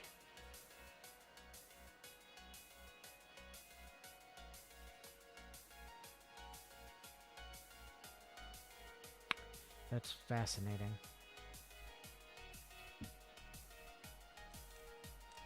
I don't care about the Frozen Reaper statue. I will take a Devil's Beacon. We're going to hold off on it for now. I'm probably going to use it on the Rapier. And get some skill books. But first, I'm going to finish clearing this map in case I get a better option.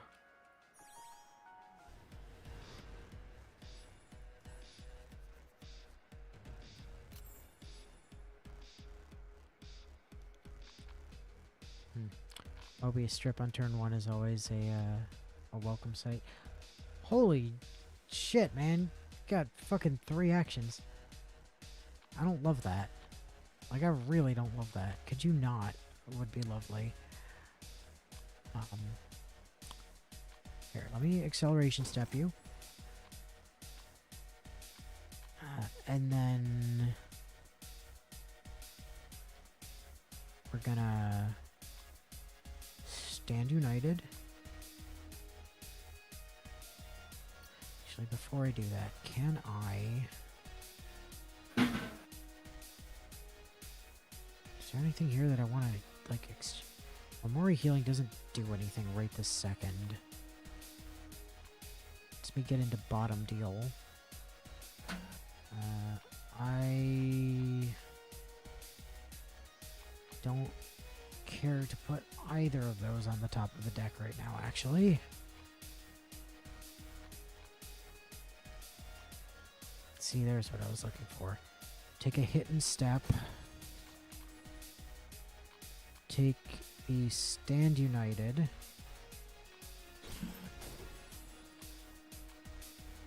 Take a Momori crash.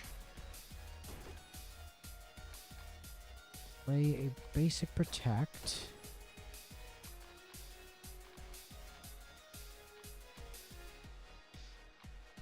Let me make sure this is gonna work. Okay. Momori crash again.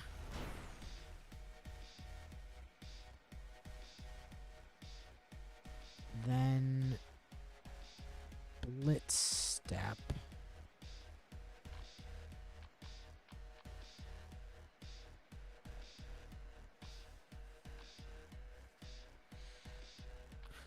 Do Blitz step, or do I do dangerous creature spotted?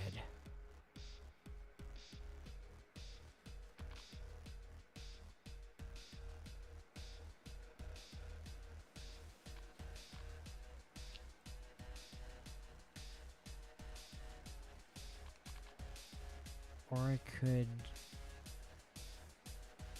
No, I have too many cards in hand for that.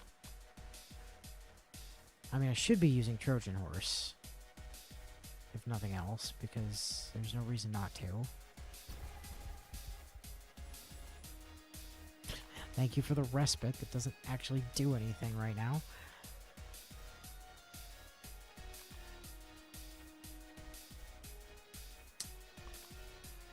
We could...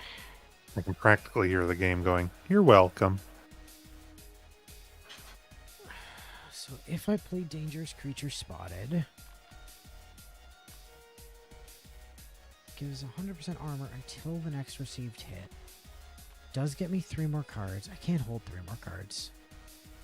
Is really the problem. I can fix that though.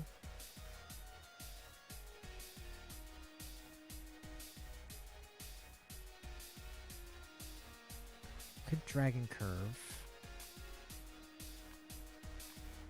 And I don't need the Lift Curse. I don't need the Respite right now. I don't need Tactical Plan. I don't need Trauma. I guess I have to give up the Inner Desire because I want the rest of this. Because then I can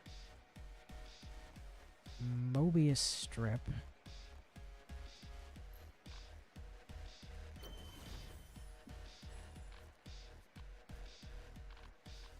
Accelerate the Blitz Step. Play Dangerous Creature Spotted.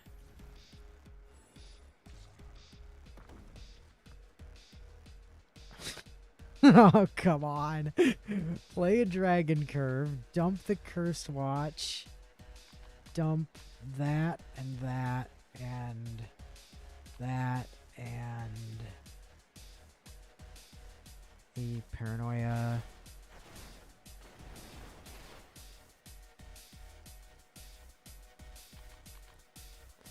Play a warm-up.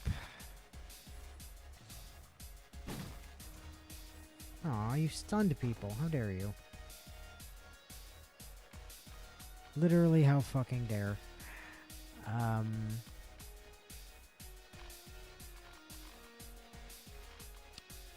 Give me an infinite spiral. I want infinite spiral?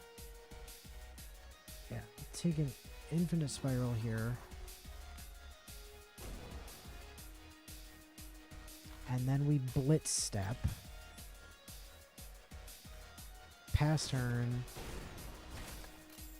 And kill like most of the encounter.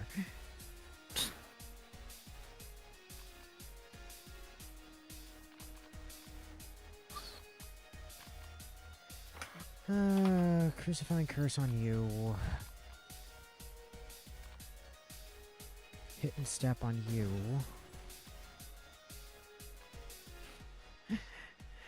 Dragon Curve.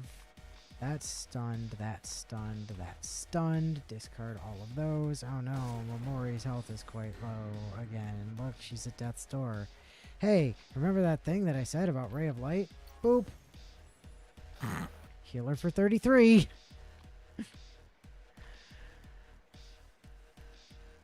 And pass turn. Oh, hey, Curse Watch is back.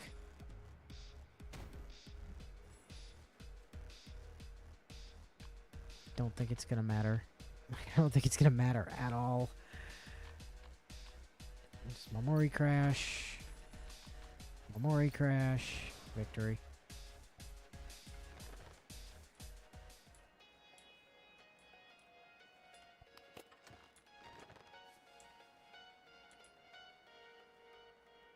Boss is up there.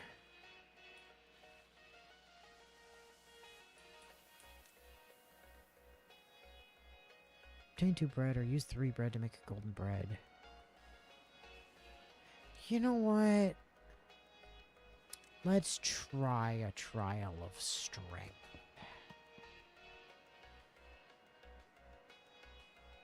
I could wind up with some really good stuff out of that.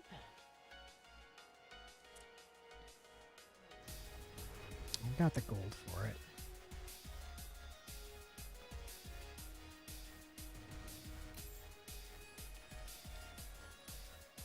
Well, no overhealing allowed. That's...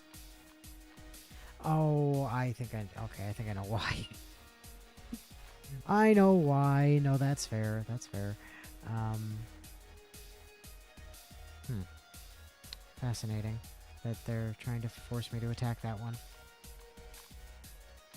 I might have something to say about that, unfortunately for you. So, hey, Momori. Alright, that one also has taunt now. Fuck you. Fuck your mechanics.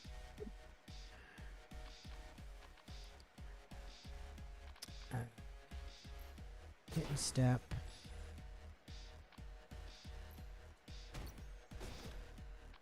And hold on to the other hit and step. Momori crash. Momori crash again.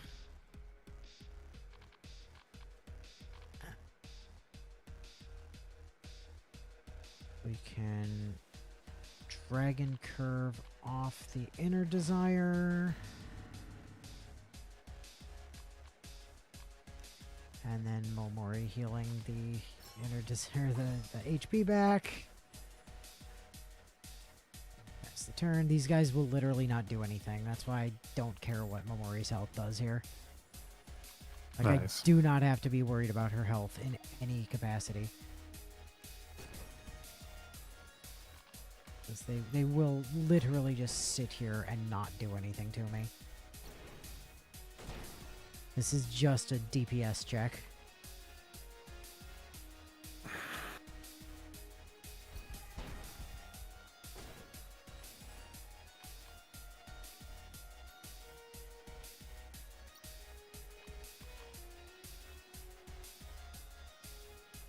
Yes, Pumpkin. What's wrong? Pumpkin!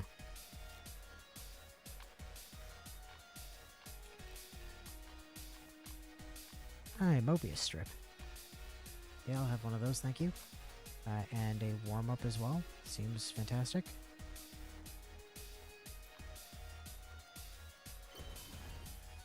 Mobius strip me up. Give me a blitz step.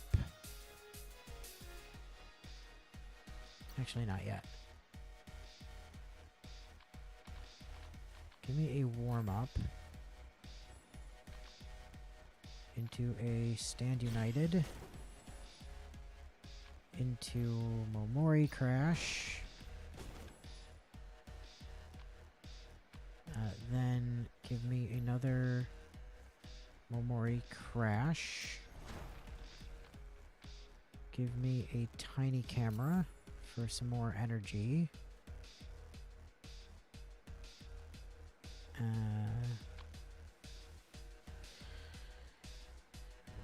Reset the overcharge. Then hit bottom deal. I would love accelerate to be on the top of the deck, frankly. Recycle doesn't need to be. Play paranoia. To draw me into accelerate. Accelerate the blitz step. Oh, there's a curse watch. That's unfortunate. But it is what it is. We're gonna hit a respite.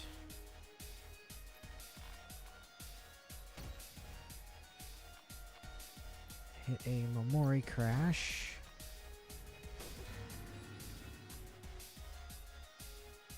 Hit another Momori crash.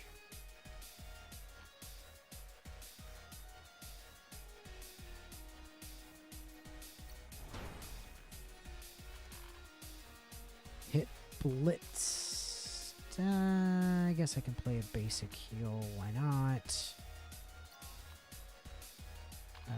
Play blitz step. End turn. Deal a fuck ton of damage.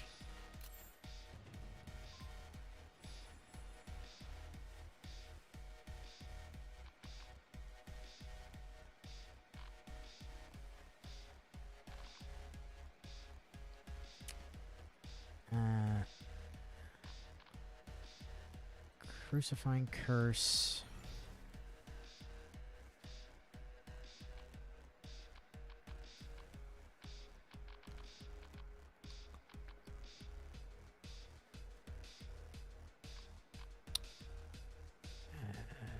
Recycle. There we go. That's what I was looking for. I was trying to hunt that Dragon Curve. Dragon Curve to... Oh. The Curse Watch went off before I could Dragon Curve it away. That's sad. I'm sad. That's okay, though.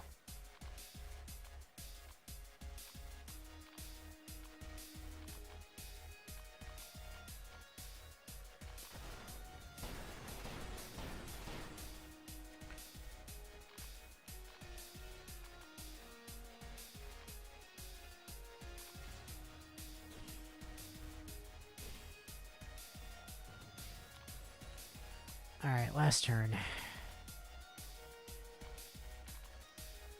Warm up.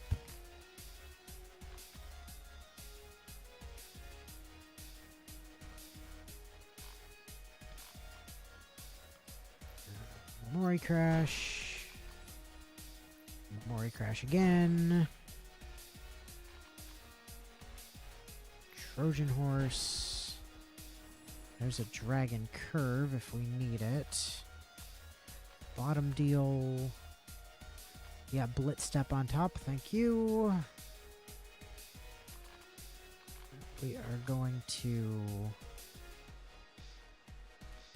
Dragon Curve here. Dump that. Dump that. Dump that.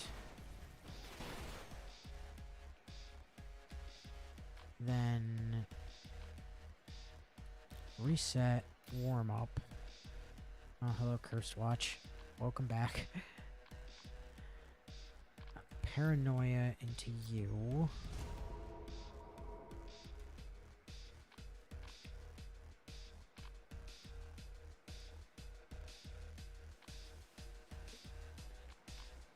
We're gonna tactical plan. Reset. Be honest, I was really hoping you were going to show me a Dragon Curve. There it is. He can't keep getting away with this. Cry about it. Cry me a fucking river. Just keep smacking the men. Let's recycle. And the women. And the children, too. Infinite Spiral. Sure, basic attack, why not? And then I guess I don't have anything else to do, so I'll just blitz. You know what? No. Recycle the basic attack. Recycle the basic heal. Recycle the Ray of Light. Basic protect there. Gives me one more blitz step trigger.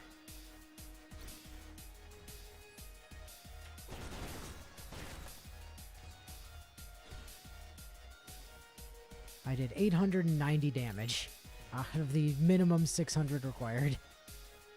Good grief. Fucking killed that. Holy shit.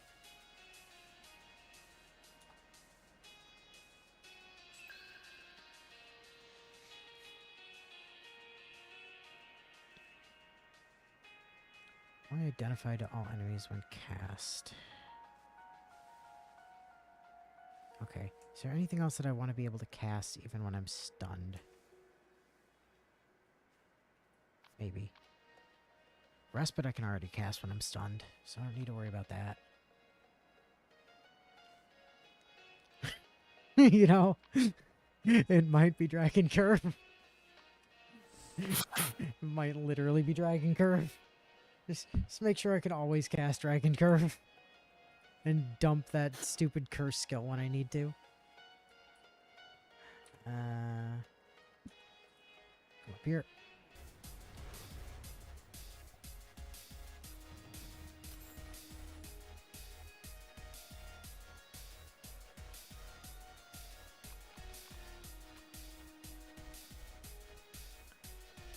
Okay. We are going to hit and step into you. Then basic attack into you.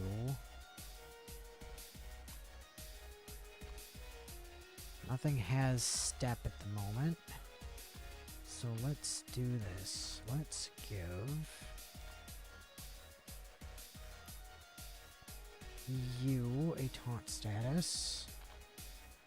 And then pop cold-hearted.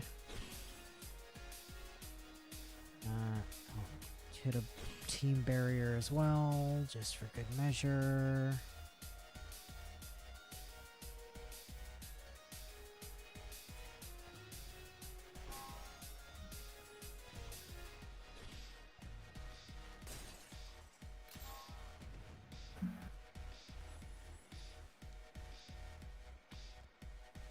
Okay. Crucifying Curse into you. Trauma into all of you.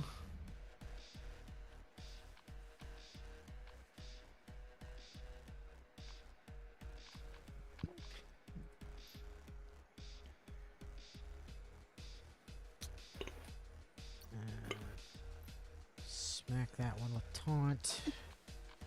Because I want everybody to be taunted so Momori can smack them all with Momori Step if we ever see it.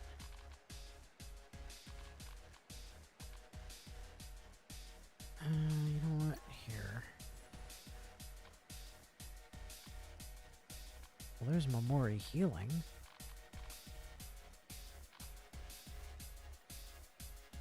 Right. Hit and step into Momori healing.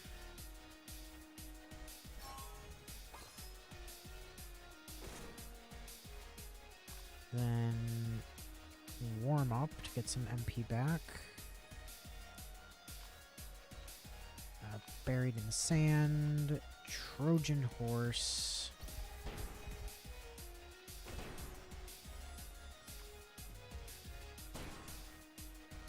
Hang in there, Momori. You're doing fine.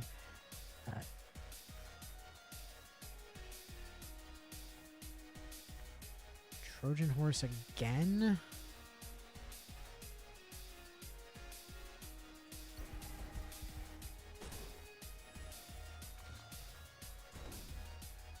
Momori is stunned. Yeah, about that. Not anymore. Momori crash. Momori crash again. You're still alive. Stop being alive.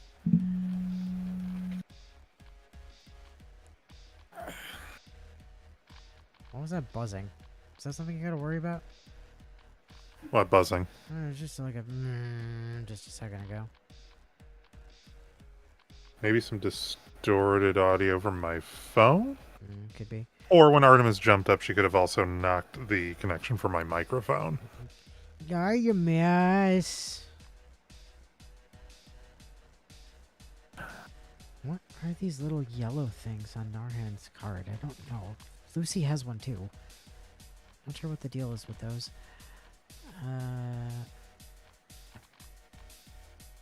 I could Dragon Curve. You know what? Here, let's Dragon Curve, and we're gonna dump Inner Desire, Paranoia, probably. Basic protect, tactical plan, and memory crash. Minus 24 out of 29 health for Momori. As you do. Oh, you have pain damage that I didn't notice. Well, not anymore, you don't. Oh, hello, Ghost Doggo. How are you?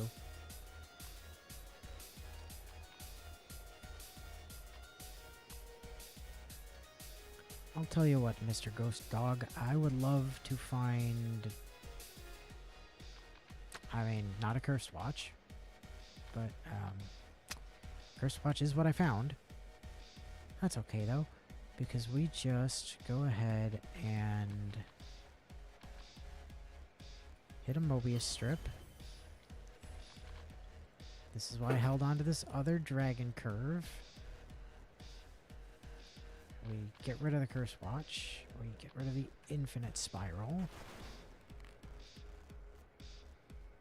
That's a Blitz Step. Accelerate the Blitz Step.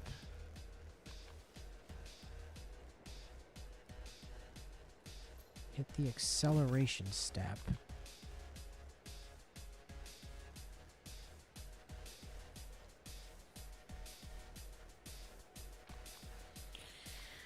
Oh, okay, this is where things are a little bit scuffed.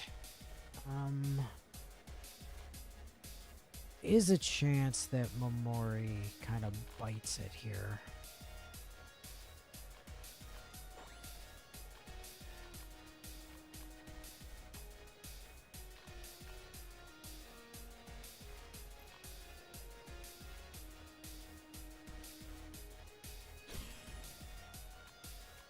Oh wait, not if I do that.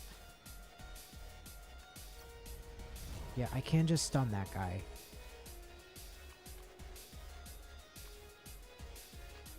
Moral of the story, don't panic for no reason.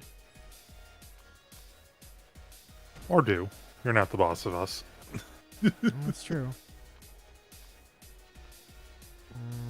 You know what? Put that Dragon Curve on top, and I guess put the Respite up there too. Not that it matters. Blitz Step me, and GG.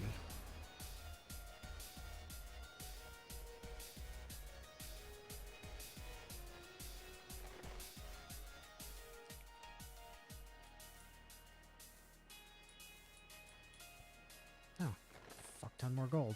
Why am I finding so much gold this run? I take it for prior runs, not normal. This is like a really abnormal amount of gold for me to be seeing. Can't afford both the ticket and the key. It's okay. We'll take the ticket. We'll take the skill book. We're going to hit the ticket.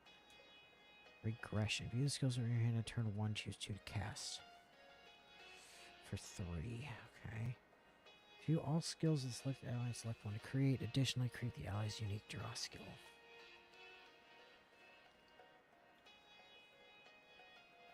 All skills of the selected ally. Correct. Okay. Here's a question. Does Gold Card let me make additional Mobius strips? I'm assuming only one way to find out. And then there's Swiftness.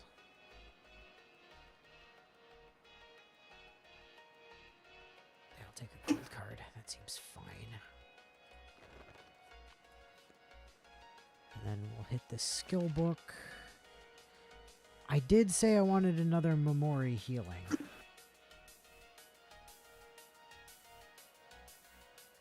On the flip side, I could actually finally get a real skill, like a real healing skill for Liren. Just so that she has one at all.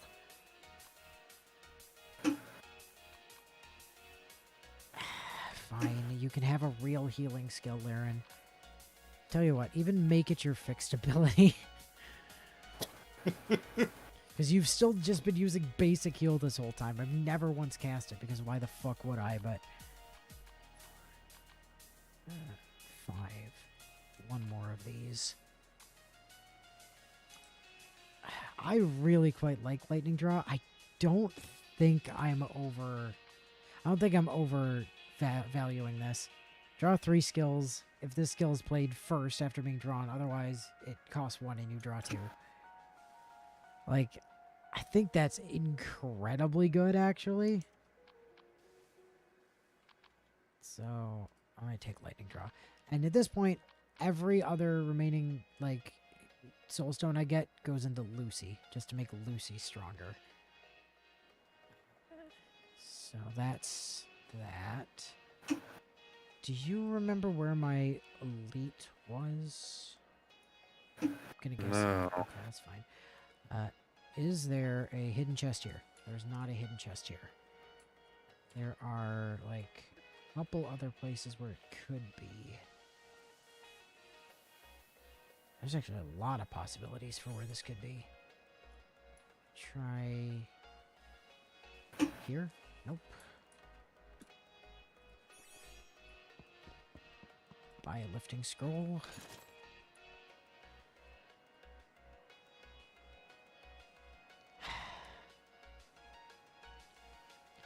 Alright. Sarge, north or south?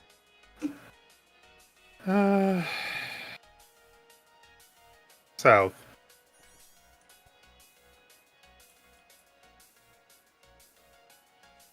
It was in fact south.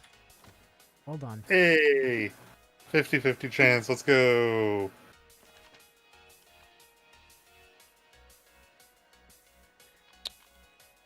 Increase maximum mana by 1 for this battle. I feel like that is not nearly as good as it seems. Because 10 is, like, more often than not more than you need. Pickup, on the other hand, is phenomenal. Just, hey, reduce the cost of everything in your discard pile by 1 and put them back in your deck and then draw a card for 1. Like, that, nice. that shit is cracked. I love it. Okay. Definitely don't have enough money to... I can't believe I've not seen a Midas scroll or a Midas, like, fucking thing this whole time. That's the only reason I've been holding on to these skill books, is I wanted to burn them on the Midas thing. But apparently that's not going to be a thing. Because I haven't found one. Alright, well, let's go fight a boss. Sarge, do not let me forget after this boss that I need to come back up here. Back up to this, like, exclamation point at the top, so that I can curse this rapier for more skill books. Okay. Oh god, not you. Karela's not that bad. It's just she's... I don't much care for her. She does this sacred brand bullshit. It's really quite annoying. Because Lucy cannot be healed as long as she has sacred brand.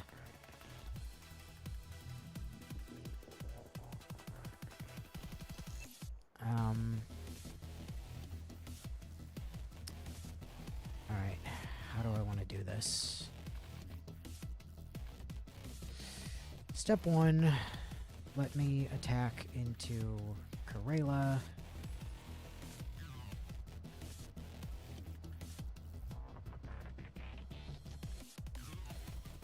I feel like I don't remember the Burning Cross is actually doing anything, so I'm not super worried about him being there since I can just ignore him now.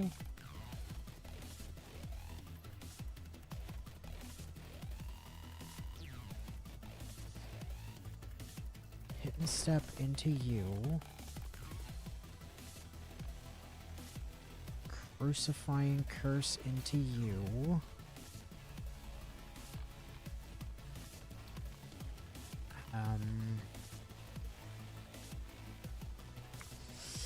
Memori healing, I guess. Doesn't actually do anything right now except for rock my hit and step.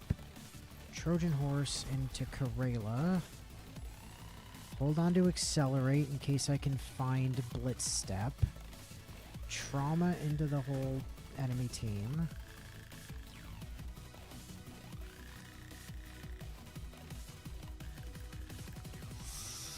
Okay, we're gonna respite now. So that I can Memori crash twice. Memori's at death's door. Of course she is. Yeah, go ahead and Memori crash me again. Hit me with a recycle, maybe. Unfortunately, this is one thing that I don't love about this. I can't see what cards are still in my deck. I know there's 19 of them, but I can't see what they are. Oh. Which is unfortunate. Let me exchange the Infinite Spiral. Gives me another Memori crash. Okay. Do you have any idea what I'm hunting for? Not really, because I'm not gonna lie. I barely remember half the time what is in my own decks sometimes when it comes to card battlers. My brain ain't working. I didn't get what I was looking for, unfortunately. It's fine. I do have more exchanges, so I can keep trying. Still haven't seen it.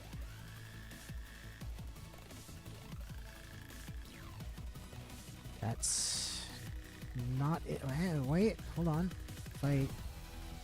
No, because I can't. I did respite, so now I can't reduce overload. Oh, that's right.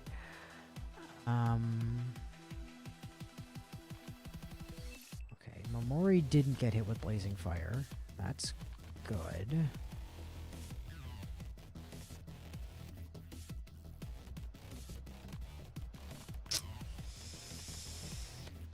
If I hit the accelerate on the lightning draw,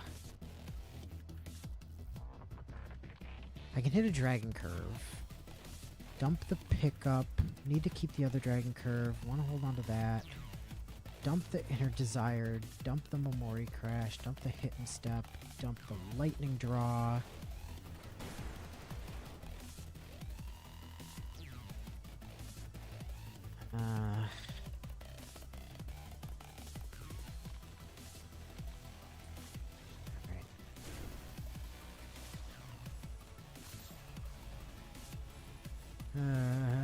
Memori is in a bad spot.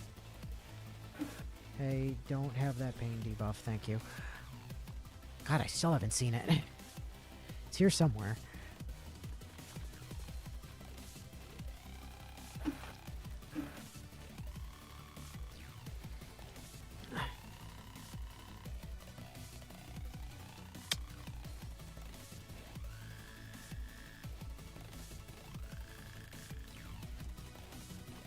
I need to be able to heal Lucy, is the problem.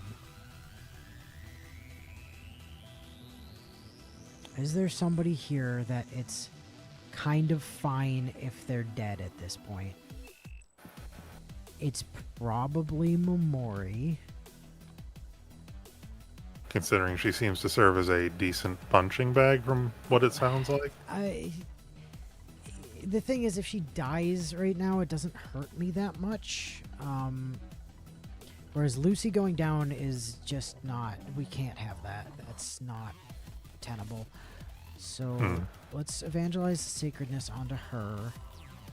Because then we can heal Lucy. Which we need to do. So we need to regeneration line into Lucy.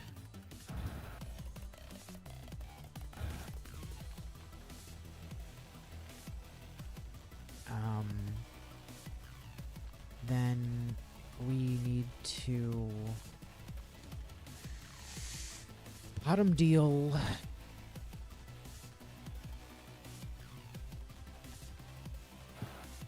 Well, that's interesting.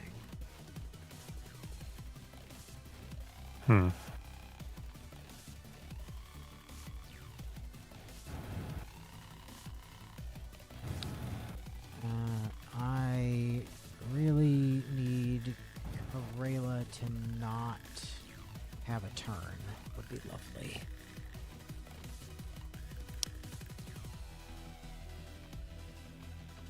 Would kind of be ideal right now. Just don't know if I can make it happen. I mean, I can Paranoia. It might not work. Okay, it did work. Narhan is now at Death's Door. Good. Love that for him. Could you not be at Death's Door instead?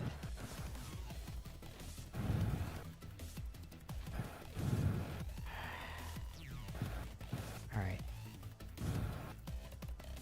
Gold card me on... Oh, no. Hold on.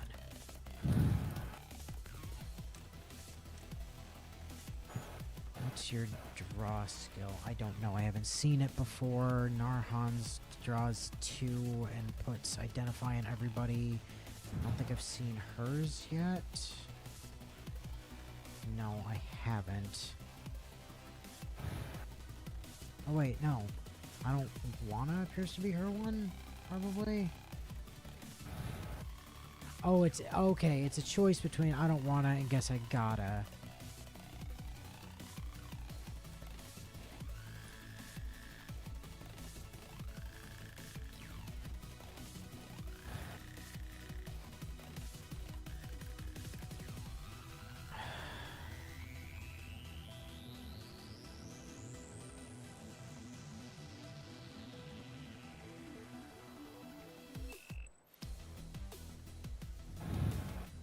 Gold card into Memori.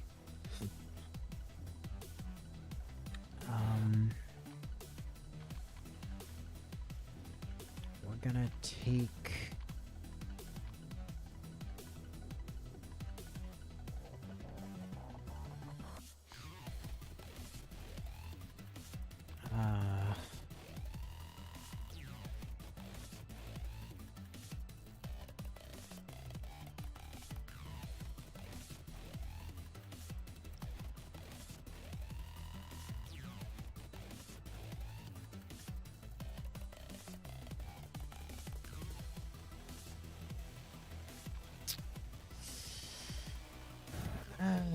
you know what? I think Memori Healing is the play here.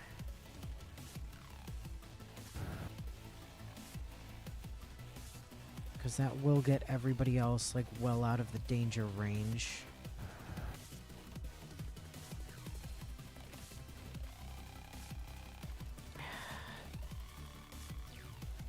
If I can draw into... I've got a 1 in 5. We're gonna go with... Guess I gotta... Because then I get 3 cards. My god, I still haven't found it. Did get Revolver Fanning, though.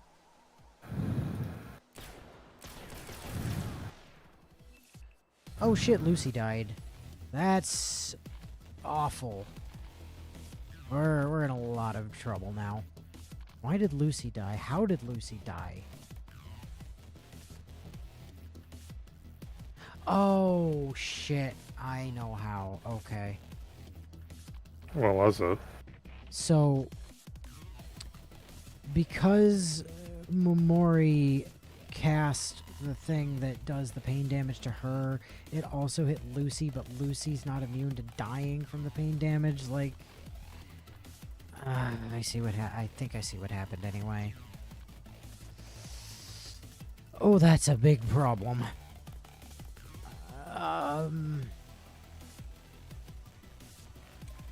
That might unironically be a wipe. I don't know how I fix that. I don't know if I fix that.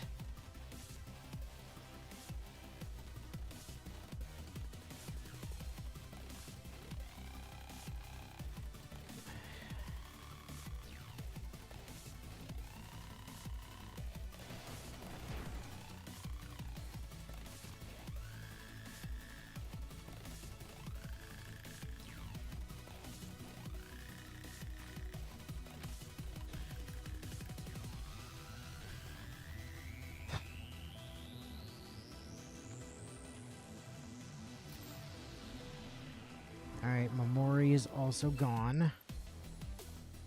I mean, we knew that was coming.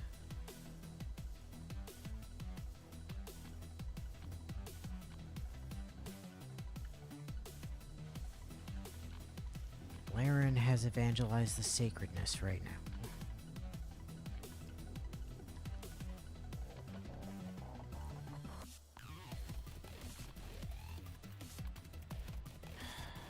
I could play Mobius Strip.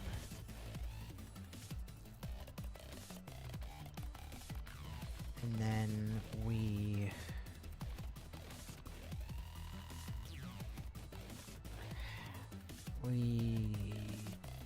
Trojan Horse.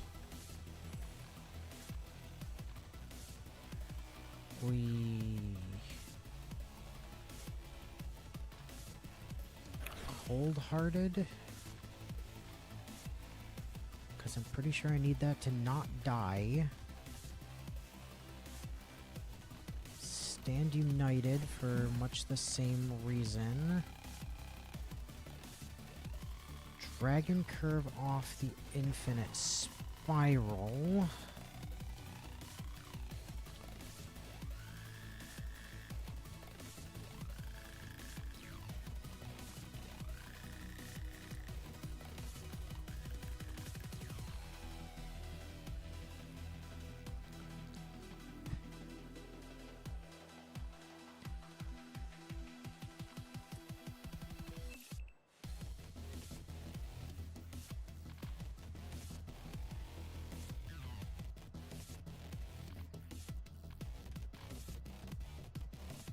Oh boy.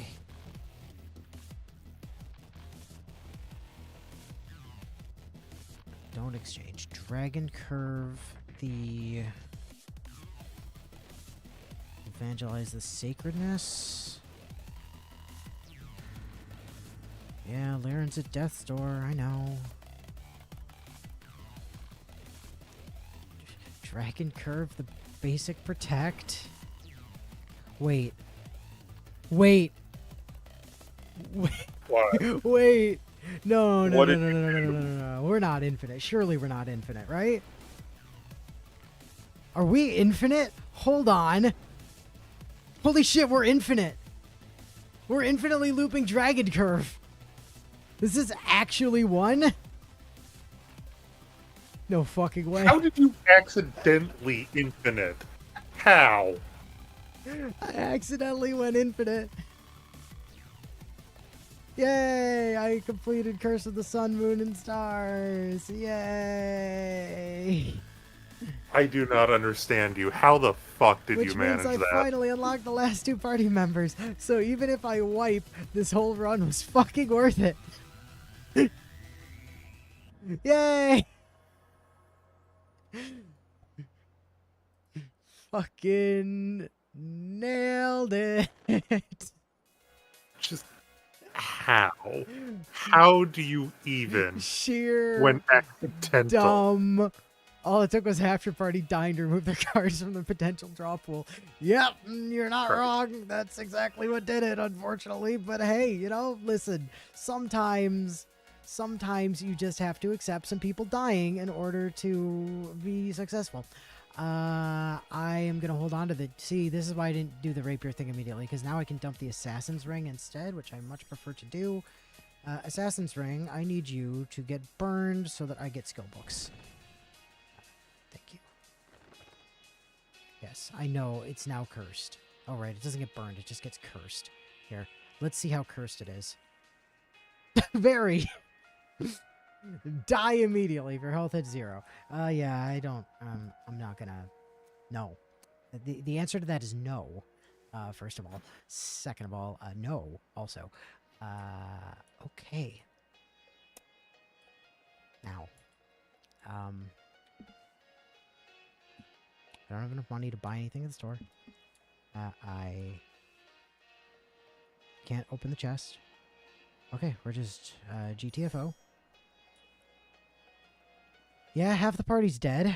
But that's about to not be a problem because there's a fire right here. So, yay. Yayness. Yay, we're not done anyway. It's an assassin's ring. Clearly, it's meant to be told to kill people with. I mean, yeah, boy, you're not wrong. Hey, let's go be best friends with Mamori, shall we? That seems like a good plan. Yeah. Probably. Anyway. Assuming I have the stuff. Throw more beer at her face. Leash, fashion magazine. I don't think I have more of either of those. Frying pan, microphone, and milk. Do I have any of that? I don't have any milk. I do have a microphone. I don't have a frying pan. Okay, microphone it is. Bond over that time you both had your heads violently explode a few minutes ago. Yeah! Oh my, how did you know Mamori likes singing? Thank you, I'll sing you a song to express my gratitude. Huh? There's no need. Why? What's the problem? I don't know. You seem like you might be good to sing. I don't know. Mamori. I said call me boss. What's the matter? Yeah, I'm leaving Mamori Club. Oh, what? No. Why? Did Mamori do something wrong? Well, I mean, you've done a lot of things wrong. Like, die that one time and get me killed that one time, I think. But besides that, I don't think I can stay as your subordinate anymore. Wait, why are you doing this? Is it because I said something about you lecturing me? Is it because I raised the membership fee by 10 times? Or because I made you do errands every day? Or because I snuck bugs in your pocket? Or because I scribbled on your face when you were sleeping? Or that? Or... So, Mamori, you ever see Scanners? So Scanners. Remember that thing that happened to us? Basically that. Mamori. Get my money back. All that aside, I'd at least like my money back. But I used all of it, so now it's a little difficult. It's not because you did something. I just want to get out. Oh, don't quit. It's all Mamori's fault. Please stay with Mamori. Mamori, calm down. I'm going to stay with you. What? The reason I wanted to leave Mamori Club is because I didn't want our relationship to be boss and subordinate, but friends on equal terms. Friends? Friends? But I don't make money off of friends. They don't buy my feet pics on fucking the hell's that site called? OnlyFans. Yeah, OnlyFans. I've I've also heard it referred to as Blue Twitch. As long as I'm your subordinate, you'll get angry at me whenever I try to give you any advice. So that's why I want to give you advice not as a subordinate, but as a friend. No, that's... But what kind of advice? I don't need any advice, though. Can't you see I'm wearing a cross on my right ear? Let's go apologize to Leanne together. What? Mamori, I know you're on bad terms with Leanne. I like both you and Leanne, so I want the two of you to have a conversation and set things straight. Who are you to tell me to apologize or not? A friend? Oh, this kid. If you're going that far, then Mamori has something to say too. Actually, Mamori's not all that angry at Leanne. What? Really? Like, I know I went on about freedom and oppression and whatever, but I already know Leanne didn't mean any harm. Looking back now, I don't know why I was even that angry to begin with. This only started because of petty arguments, my ego getting the best of me. I was totally willing to move on if she apologized first, but I don't know. I really don't know how our relationship turned out this way. Mamori, it's probably your fault, let's be honest. Look, I'll help, even if it's just little by little. Let's try rebuilding your relationship between you and Leanne. But why are you going this far? What could you possibly gain from helping Mamori? I already told you. I want to help you because I'm your friend. Mamori, do you not like me as a friend? What? No, that's not... Look, I like you, but if you don't like me, then I'll back off. Wait! You brat. To tell the truth, Mamori doesn't ever ask someone to join the Mamori Club if I don't like them. Wait, you just said I. So, that means... You see, I know this is gonna sound really embarrassing, but... Mamori hasn't ever been friends with anyone before. except for parasocially, so I might make some mistakes along the way. And I might do a lot of annoying things, and you might be really put off by me and not want to buy my feed pics on Blue Twitch anymore, but you know. Are you okay with all this? Do you still want to be friends with Mamori? Yeah, I kind of figured that shit out already. Even considering all that, I still want to be friends with you, because there's like, I don't know, 9 people that I know. Lucy. Alright, I declare you as the new boss of Mamori Club. What? This is the greatest gift I can give to my first friend. As the new boss, I hope you'll be a great leader for Mamori Club. Okay, well, as the new boss, I hereby order the disbandment of Mamori Club. What? Why? Don't be like that, boss. There is no boss. The club is over. Mamori, I don't want to Well, be in your this club over. anymore. I just want to be friends. Friends? Why would you want to be friends with me? Shared cranial detonation trauma. Oh yeah, that makes sense.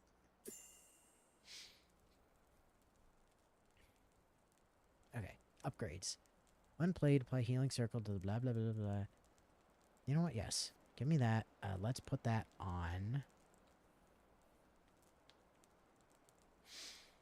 You know, I think putting that on Mamori Crash might actually be a really good play, because then it triggers twice. Alright. Now, the problem is, everybody is still at super low health, which is not great. We don't love to see that. We'll fix that in a second. I need to go see what those other weapons turned into. Nature's Tiara. Maximum health plus 4. Debuff resist plus 10. All healing output of wearer increased by 4. Okay. That's fine. You can keep that.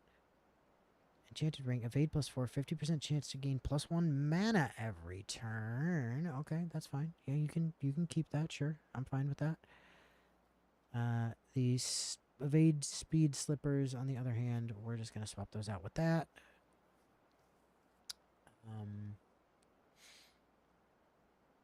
I'm pretty sure Mamori Healing did not become 1 cost, even when I had Magic Thread equipped. That's sad. I'm sad. But it does mean that I can unequip that and blacksmith it at the campfire with this here Assassin's Ring. Hand of Stars. Healing, attack power plus 15%, healing power plus 10, crit chance minus 5, accuracy plus 3, pain accuracy minus 25. Whenever you damage an enemy, they gain minus 5% accuracy and crit chance. Success rate based on wearer's weakening. Alright, you know what? I'm fine with having that on Mamori. That seems totally reasonable, actually. So we'll equip that.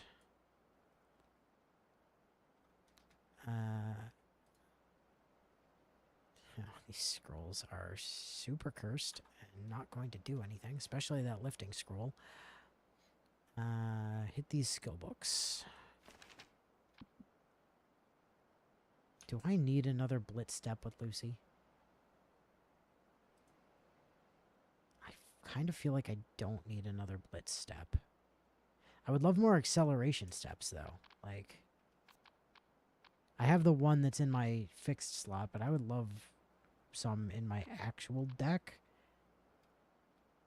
But I keep not getting them.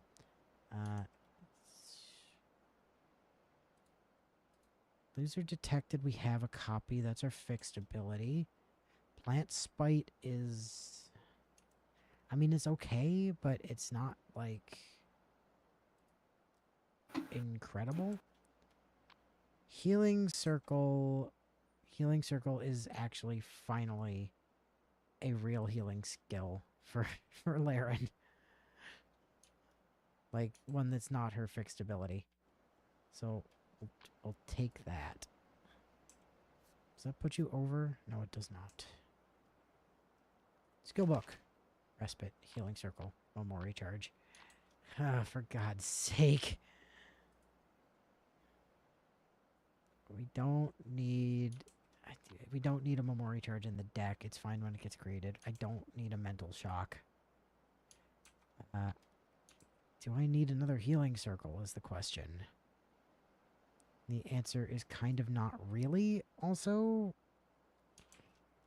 Unless, like, I mean, what would I even be swapping out? I guess I could swap out Infinite Spiral for it. Because, like, I never play Infinite Spiral. It's kind of just there to discard to Dragon Curve when I need to. Alternatively, I guess I could take... Because I've still got open slots on both Momori. One on Narhan and two on Momori. So I could take either Mental Shock or... But Mental Shock is so bad. Like, it's really... It doesn't do damage. It doesn't really do much of anything.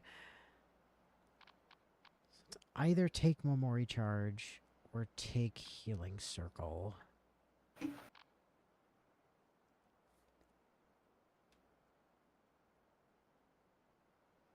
I think it's Healing Circle here. Like, Momori Charge, I think, has outlived its usefulness.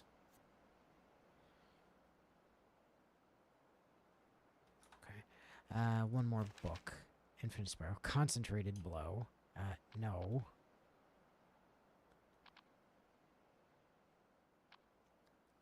My god, my luck with these skills has been absolute dog shit this run. Like, it's really quite annoying. I guess I'll take Sleep. Because it does something at least. Like, it lets me just turn an enemy off for a little while, which is, I guess, fine.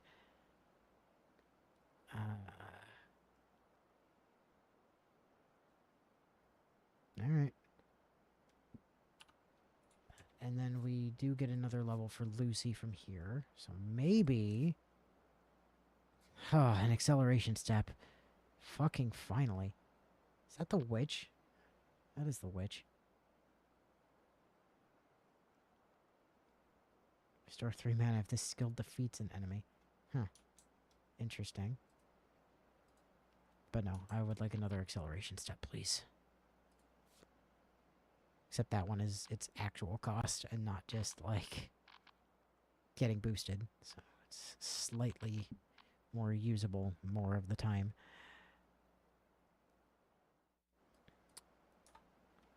Alright. So if I were to go off to the right here, that goes to what? Wait a minute. I forget to remind you to go curse a rapier. No. Well, yes, but we didn't do the rapier. We did the other thing because I got another blue that was more disposable. Okay. So I did do it, just not to the rapier. So if I go off to the right, that's where the normal final area and one of the things that you think is the final boss would be. Karela was also what you might have thought was the final boss once upon a time. Like, you get to the end of the white, like, the white grave area there, and it's like, oh, well, you beat the boss, and then it's like, all right, well, congratulations, you did it. But then the next time you get back here, you can go farther to the right from here and go fight a different boss, and you have to fight that boss a few times.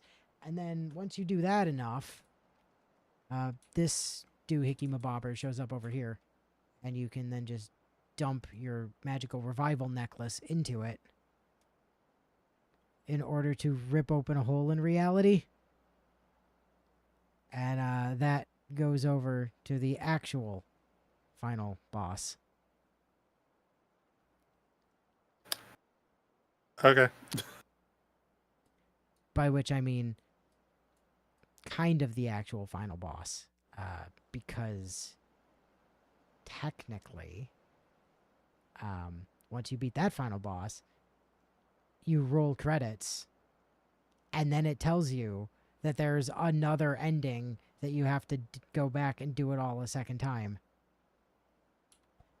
Which I'm dreading, because the actual final fight wasn't that bad. The penultimate fight to the final fight was fucking torture. Although I know the mechanics now, so it's probably not as bad.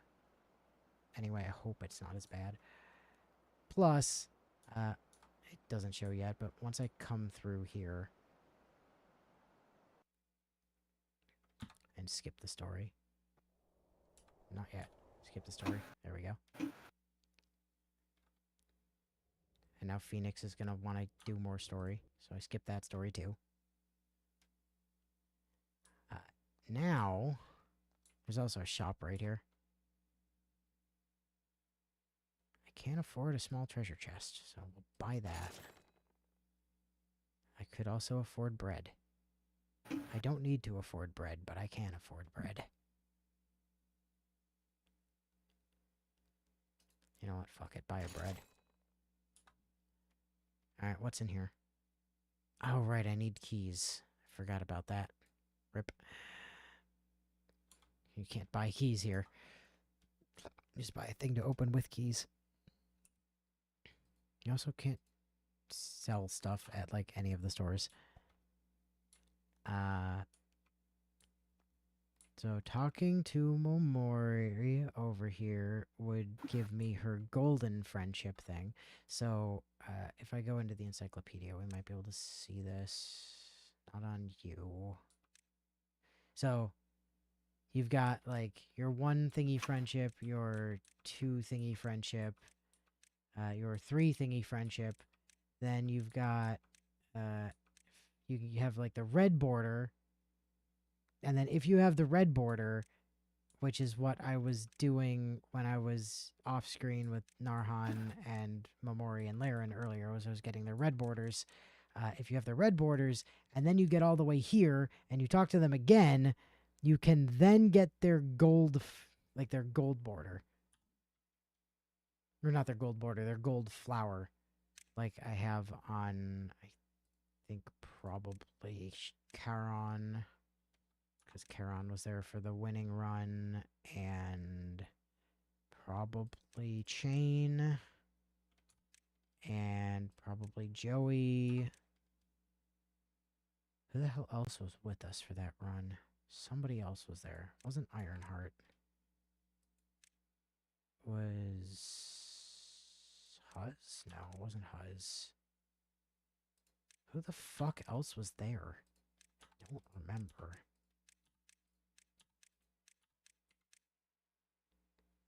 Sizz. Yeah, Sizz was there for it. That's right.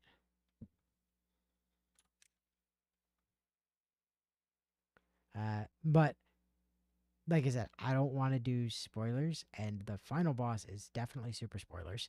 And also, I'm a little bit over time. So, I'm going to blue ball everyone. um, it's. You fiend. But I guess we'll just run through the characters real quick. So, we do have Hein. This is Hein. There's the boy. He has his special thingy is that when he kills a dude, he casts the thing that killed the dude again on random enemies, which is really fun on AoE stuff where you just multi-tap the entire field.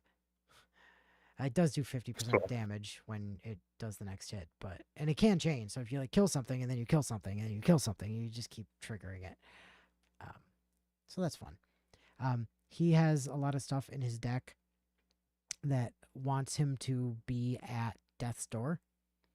So there's a big build with him, running him with like Huz, who I mentioned earlier. She whips people in order to heal them by dealing pain damage, which reduces their health. But then if they hit Death's Door, it like heals them back up. So like he has a thing with her and with Charon, where he basically just gets himself into Death's Door and then crits people for like 300 damage.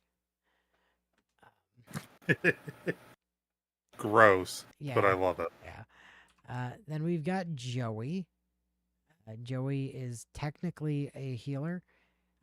He does a reasonably good job of that. He's got like heal over time stuff, which a lot of other people don't have great access to.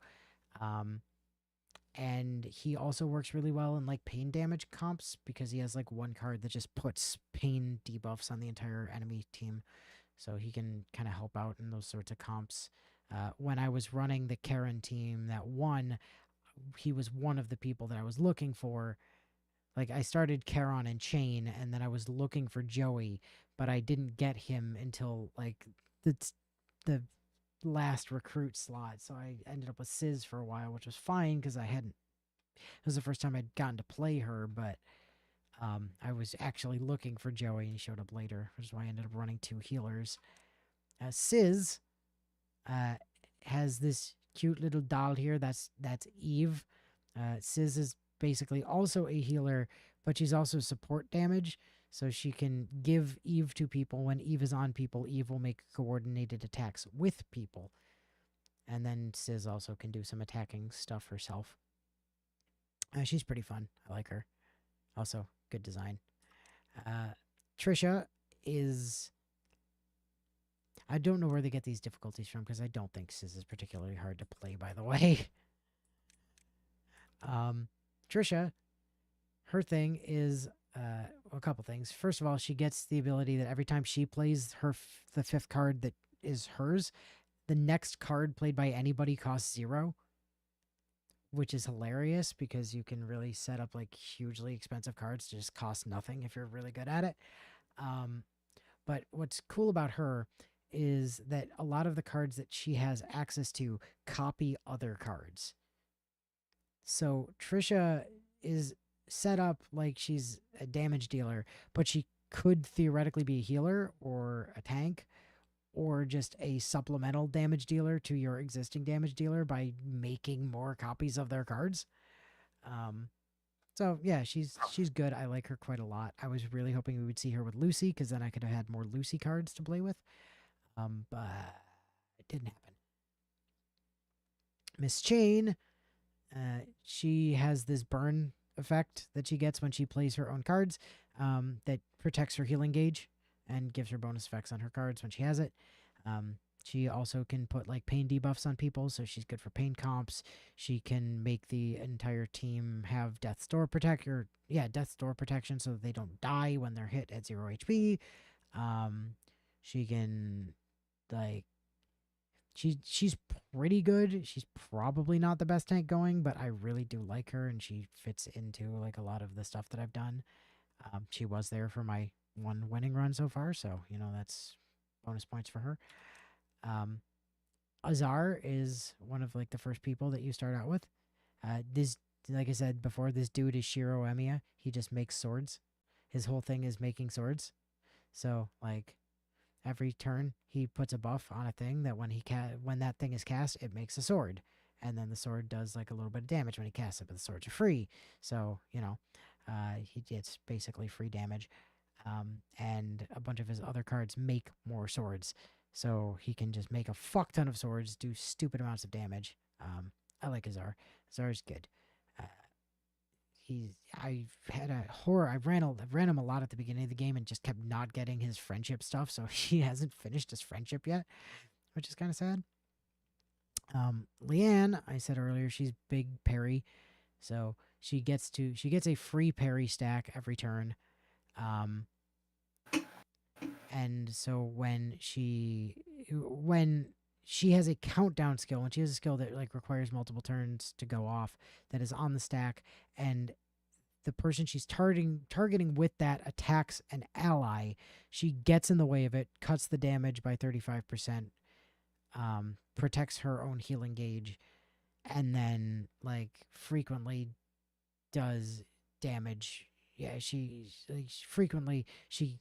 also does the damage from whatever the skill on countdown was. So it cuts her countdown times. It gives more mana on the next turn. If she doesn't parry stuff, she gets armor and healing gauge protection. So like Leanne is real tanky. I like Leanne a lot. The first run I had with her, unfortunately, I didn't win. I got bodied by the penultimate boss because it was the first time I was fighting them, and I had no fucking idea how their shit worked. Like I hadn't worked out their patterns yet, so I died real bad. Phoenix, I've not played yet. I do know that Phoenix has this thing where Phoenix doesn't have Death's Door because they're invincible. I don't know what that means. I've not played with Phoenix yet. I only just remember that guy that had the revolver mechanic that we fought in the Crimson Wilderness like a forever ago. Yeah. That's only the second time I've beat him. It's the third time I've fought him, and only the second time I've beat him. And when you beat him the first time, you unlock Phoenix. But that was on the run that I won directly before this run. So I've not run Phoenix yet. I really don't know what Phoenix does. I know Phoenix has some weird interactions with bread, or Phoenix can make bread and then throw bread at people, or use bread to do other things and then generate more bread. Um, I think Phoenix is generally considered pretty bad, but I don't know. I haven't done much with her. That's Preshel. Like I said, Preshel has a baseball bat that she uses to bludgeon people to death. She's a cleric. Um, she also gets to prophecy. She gets to do prophecy things and look up cards that are in the deck, and you just get to pick which one you draw, which is really good. And then, like, her skills also do extra stuff with prophecy. I like Preshel. She's not probably the best healer, but she's very consistent, which is good. This is Ironheart. Ironheart has what I think is possibly one of the more busted passives in the game, especially in combination with Preshel. This is over barrier, so anytime an ally overheals, they gain 66% of that overhealing as barrier, as a shield to their health, which is great. Like, he can, compared with good healers, like, he can really stack up a lot of barrier on the team. So he's very good at making the team very, very tanky. And on top of that, he has several cards that turn either his own barrier or the party's barrier into, like, directly into damage. Okay. Most people I've heard say that while he's, like, set up as a tank, he's really better off being like a DPS and converting all of the barrier into damage. Um, I've not had that setup fall into my lap yet. Every time I play him, it's just like, here's all of the tanking cards. Have fun. So, but he's there. This is Charon. I love Charon. She's great. He is running dual great shield. I'm glad you noticed. Yeah, he does run dual shield. Yep. Charon is great. She's a chuny. Let's just be straight. She is a chuny. She, through her conversations, she kind of straight up admits that she's basically the daughter of a very wealthy and prominent family, and she just doesn't want to inherit their business, but she's going to because she knows it's her parents' expectations, and so she's just in her rebellious chuny phase, and is, you know, play acting as a dark priest. She says she's a dark priest. She's a damage dealer. She has two basic comps. One where she deals damage to her own teammates in order to deal more damage to the enemies, just pain damage stuff. So, like I said, she's used with, like,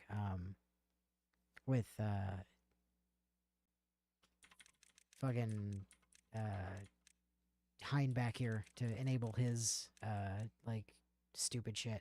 And then the other one is pain damage, where she just stacks a fuck ton of pain damage debuffs on enemies, and then they just turbo die on their own turn. I like Charon a lot. She also gets Soul Thurible as her, like, passive, which is a special item that you get. And every time 3 enemies die, it gets a charge, and then you can spend a charge on some of her skills, do stuff with it, or you can actively spend a charge to heal a party member for some amount of healing based on Charon's attack power, I believe. So yeah, she's quite good. I like her. She was on the winning team, so she was the main damage dealer on the winning team. Silverstein, I did actually beat the game with this guy, not the end of the game, but the thing you think is the end for a while, and does count as, like, beating the game for the purpose of unlocking people's shit. Did that on his first run, like, first time I'd played him. He has a gun. I mean, you might have noticed he has a gun. He shoots people with his gun. His special thing is that if an enemy is hit by 2 attacks from hand in a row, then Silverstein shoots them twice in the face. And then every 6 times he shoots them, you draw a skill from the deck, prioritizing his skills. Uh, well, yeah, technically he has two guns. You're not incorrect. He does have a like a pistol down there. Yes. He seems pretty cool. Um, I haven't played with him super hard. He did put in a good performance the time I was there. I think it was him and Azar and Preshel and Ironheart that run, and they were real hard to kill and did a bunch of damage. So good on him for that. I love Huz. Huz is great. Um, like I said, Huz whips people to heal them. Um, so she's kind of tricky to play because you're hurting your own people in order to heal them. But the way that that ends up working is that she has a built-in thing with her with the pain damage debuffs that she puts on people, where as soon as they hit death's door, they overheal out. Like they have stored healing that they then overheal and then overheal additional amounts. So basically, people hit death's door and then just bounce back from it, which is great. She makes it very very hard for people to die when you know how to play her. Um, and the other cool thing that she has is her passive, which is restraint. So if at the start of a turn an enemy is about to do something to you, like if they start with action count 0 and are about to poke you in the face, Huz can just eat a mana to say no. Like, oh, I'm gonna be punched, and then Huz is like, nope, I'm just gonna use a mana, punch you in the face, and delay you for like 2 actions. So you have time to actually react to things before they poke you, which is great. Like I said, I love Huz. She's great. I love her. Um, Helia, I mean, y'all saw me unlock Helia. I don't know what Helia does. I know that Helia and Selena are linked, and you literally cannot run one of them without the other. Like, you have to pick them at the start of the run. You cannot pick them up later on in the run. And you have to, if you take one, you have to take both. Those are the rules. They are a pair. I know that they have like a I know that they have a couple of different builds. I know one of them involves playing very high cost cards and just nuking people. But that is literally as much as I can tell you because I've not touched these two. I mean, y'all saw me unlock them. Apparently, if Helia takes damage at death's door, she receives it instead as 50% of pain damage. And then anytime that she eats bread or revives, she receives the same effect. I don't know what that means. Um, and I guess Selena has the same thing. So, yeah, that's what they do. I think twins share bread. Yeah, yeah, they eat bread together. Good on them. Narhan, we saw. He's supposed to give you the ability to see intense, except he was cursed for that entire run, so he wasn't doing that. And I didn't realize that for a while. Um, he does a lot of like he's billed as a tank, but he does like a lot of crowd control stuff and like weakening. Pretty good. He's not. He's definitely not like the best tank in the game, but I like him. He does some fun things. This is Johan. I don't like Johan. It's not. I have to be honest. He's fine. I just don't like the way he plays. Um, so his whole thing is being an archer. And what he wants to do is just play like a million cards in a row, but it all costs energy. So like he doesn't get a fixed ability like everybody else does. He has a fixed ability, which is his passive. So every time that you play a skill from your hand that costs 1 or more, his fixed ability refreshes, and fixed ability costs 1 and shoots a dude for damage.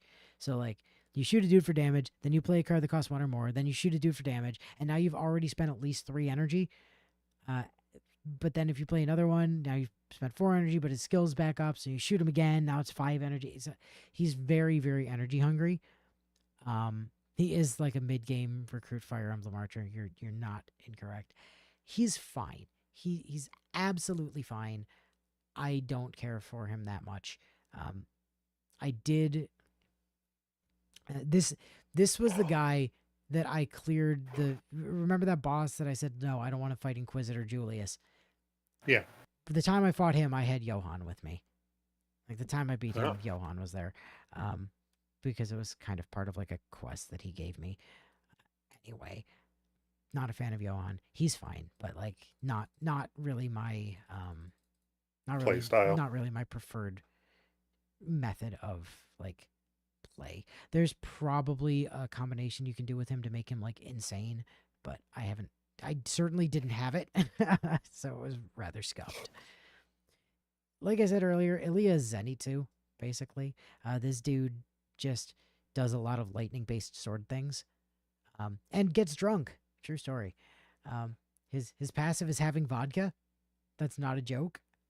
Um, he gets vodka, and you can give the vodka to his party members, which lets them evade stuff better, and also gives them unique skill upgrades that like can either reduce the cost of a skill they have by one, and if you play it, then you either discard the top or the bottom skill in your hand, or instead of doing that, you can have it so that the skill that they play discards the bottom skill and draws a card. That sounds bad, but a lot of Ilya's stuff triggers automatically if it's discarded. So, like, he really wants to have his own cards discarded. So, you use the vodka on other people to set up discards for his own cards so that they go to hell, basically. And then he murders people for it. He's kind of fun. He's tricky. Like, he's really tricky.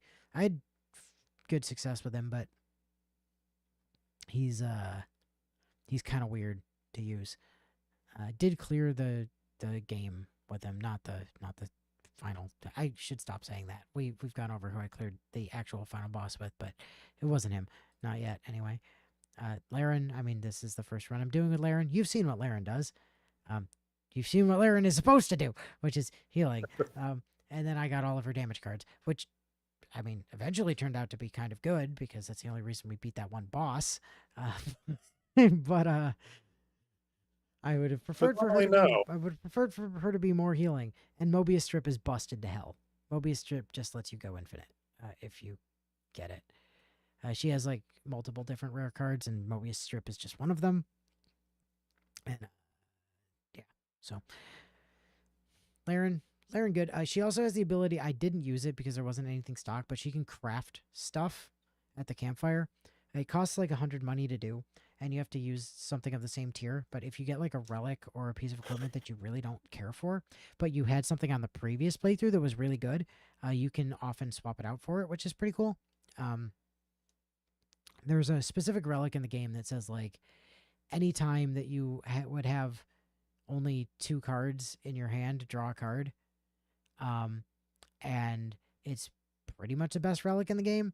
And if you ever had it on a previous run, Laren is basically a must bring for the next run because then you can guarantee you get that back and just keep that loop going forever, which is great. So, uh, we've seen what Momori does. Momori deals a fuck ton of damage to herself, but also seems to be pretty good at like allowing you to just punch whoever you want in the face. A lot of times those taunts like really fuck you over because you can't target the people you want to target. And the fact that she can just let you do that is real good. Like, I like that a lot about her. I also think you can probably use her to very good effect with Hein and with Huz and probably with. I mean, yeah, like her, Huz, Hein, and Charon is probably a really strong team if you're doing like self damage Charon. So, and that's it. That's all the people, except for Lucy, obviously. But we've seen basically all of Lucy's cards. Lucy has the one that lets you punch things more when you have step. We have step, which does step related things. Acceleration step just gives you more mana back from stuff that has step. Timed impact gives you standby and gives you crit chance after you use standby. split step is all of your damage. Concentrated blow can do damage, but like just use blitz step, frankly. Disruptive strike seems fine. Like it gives you step when you wouldn't otherwise have step, and that's nice. And then respite just gives you like more energy and stuff. So Lucy can definitely go infinite, like solo, but it's easier to infinite if you get Mobius strip off of Laren. Oh, there's her other rare, by the way. It's Hemisphere. Whenever health is lost from taking damage, consume 1 stack to apply 6 healing circle. So, like, it gives you damage mitigation and passive healing, but Mobius Strip just lets you go infinite. So, frankly, just get Mobius Strip if you can. You don't really have a choice. Like, you get rare skill books and you just kind of get whatever rare skill you get, so is what it is. I don't think we saw Octagon Spiral. Unless I did and I just dismissed it out of hand. No, I did see Octagon Spiral, that's right. Yeah. So that's this game. I've been playing a fuck ton of this recently, because it's real fucking good. I've seen a lot. I'd had my eye on it for a while. I found out about this like a few years ago when it was still in early access. And then I saw it was on sale recently, and I was like, oh, sweet, let's go grab that. And the amount of people that I saw, like, in the, no joke, in the, like, reviews for this, saying, like, hey, this is, like, the best deck builder, full stop. Like, that it outdoes Slay the Spire, that outdoes, like, Monster Train, it outdoes, like, all the other big ones you've ever heard of. And, you know, I kind of see it. Like, I kind of see it. The deck building on it is real good, for one thing. But the other thing is the story on this game is, I've said this before, it's fucking fantastic. And it's told incrementally, bit by bit. You get information on each of the characters through like hanging out with them at the camps and giving them stuff that they like, but there's also like a whole compendium thing back at the main hub world where you get stuff, like you get more information after you do runs, and you get little bits and pieces of the story through that. There's still a question I haven't had answered. Like, I beat the game, I saw the credits roll, and I still don't know the answer to something. I don't know when they're gonna tell me that. It's driving me crazy. But I'm sure I'll get there So what I'm eventually. hearing is this is going to continue to consume your every waking moment when, people don't do stupid stuff at work. Yeah, like a full run of this, like beginning to end, usually takes me somewhere in the like 5 to 6 hour range. Oh, Jesus. Yeah, like start to finish is usually about 5 to 6 hours. I'm getting faster now that I know what like cards are and what I'm looking for, and can kind of like bungle, like not have to read everything as much, but it's not a it's not a short game for sure. I've put 70 some odd hours into this now, getting to the point where like I'm almost done with story stuff and we'll just be on like other things. So you've got your English and Korean and Japanese and Chinese and just some. You could turn off glasses. That's like specifically Laren doesn't get to have glasses. I don't know why they have an option for that, but they do.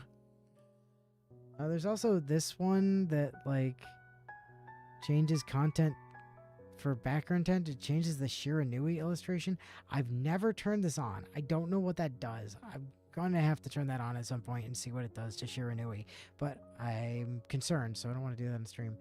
You can also make battles go faster. I haven't done that yet because I've still been enjoying it. It's at normal speed, but it does have controller support. I understand it's kind of scuffed on PC, so most people are like, no, just use mouse keyboard. I think there's also a Switch version of this, though. True story. Um,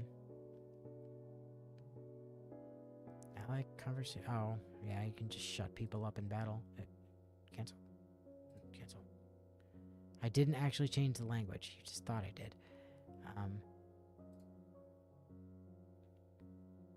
And you know, like your amount of options are not like phenomenal, right? It's pretty basic on options, but great game. I love this game, and I've been fucking talking about it to everybody. I'm pretty sure I talked Baz into buying it on Saturday when he was here. Because, like, he'd seen me playing it a little bit the week before, and then, like, I had it just kind of not, like, open, but I had the page open when he got here on Saturday. I was like, oh, I've seen people talk about that. And I was kind of telling him a little bit about it. He's like, oh, I should buy it the next time it's on sale. I went, well, funny thing, it's 33% off until Tuesday. So, the next time it's on sale is now, actually. So, yeah. Anyway, next week, probably, we're back to... My brain desperately was trying to say Baldur's Gate there. It's not Baldur's Gate. It's the other one that starts with a B and ends with a 3. Borderlands. The land of borders. Bordergate 3. Yeah, Bordergate 3. Balderlands 3. Yeah, we'll probably be back to more Borderlands next week, probably. I mean, we'll be back to more Borderlands on Sunday, but that's different Borderlands. And that's assuming Willow hasn't bricked her character again. Oh, God. You heard about that, right, Sarge? No, I didn't. Oh, she managed to break her save and accidentally have a character deleted. Bravo, Willow. Yeah. Bravo. I mean, it was a game crash, so, like, I suppose there wasn't much you could have done, but... yeah, I do feel like, to some extent, it probably could have been avoided. Like, she, from what I understand, it crashed when she tried to summon all of the loot in an area to herself, and it was probably too many entities to try to summon at once, and probably crashed her computer. And, well, not crashed her computer, but crashed the game. And I think probably if she just deleted the greens and below before she did that, she would have been fine.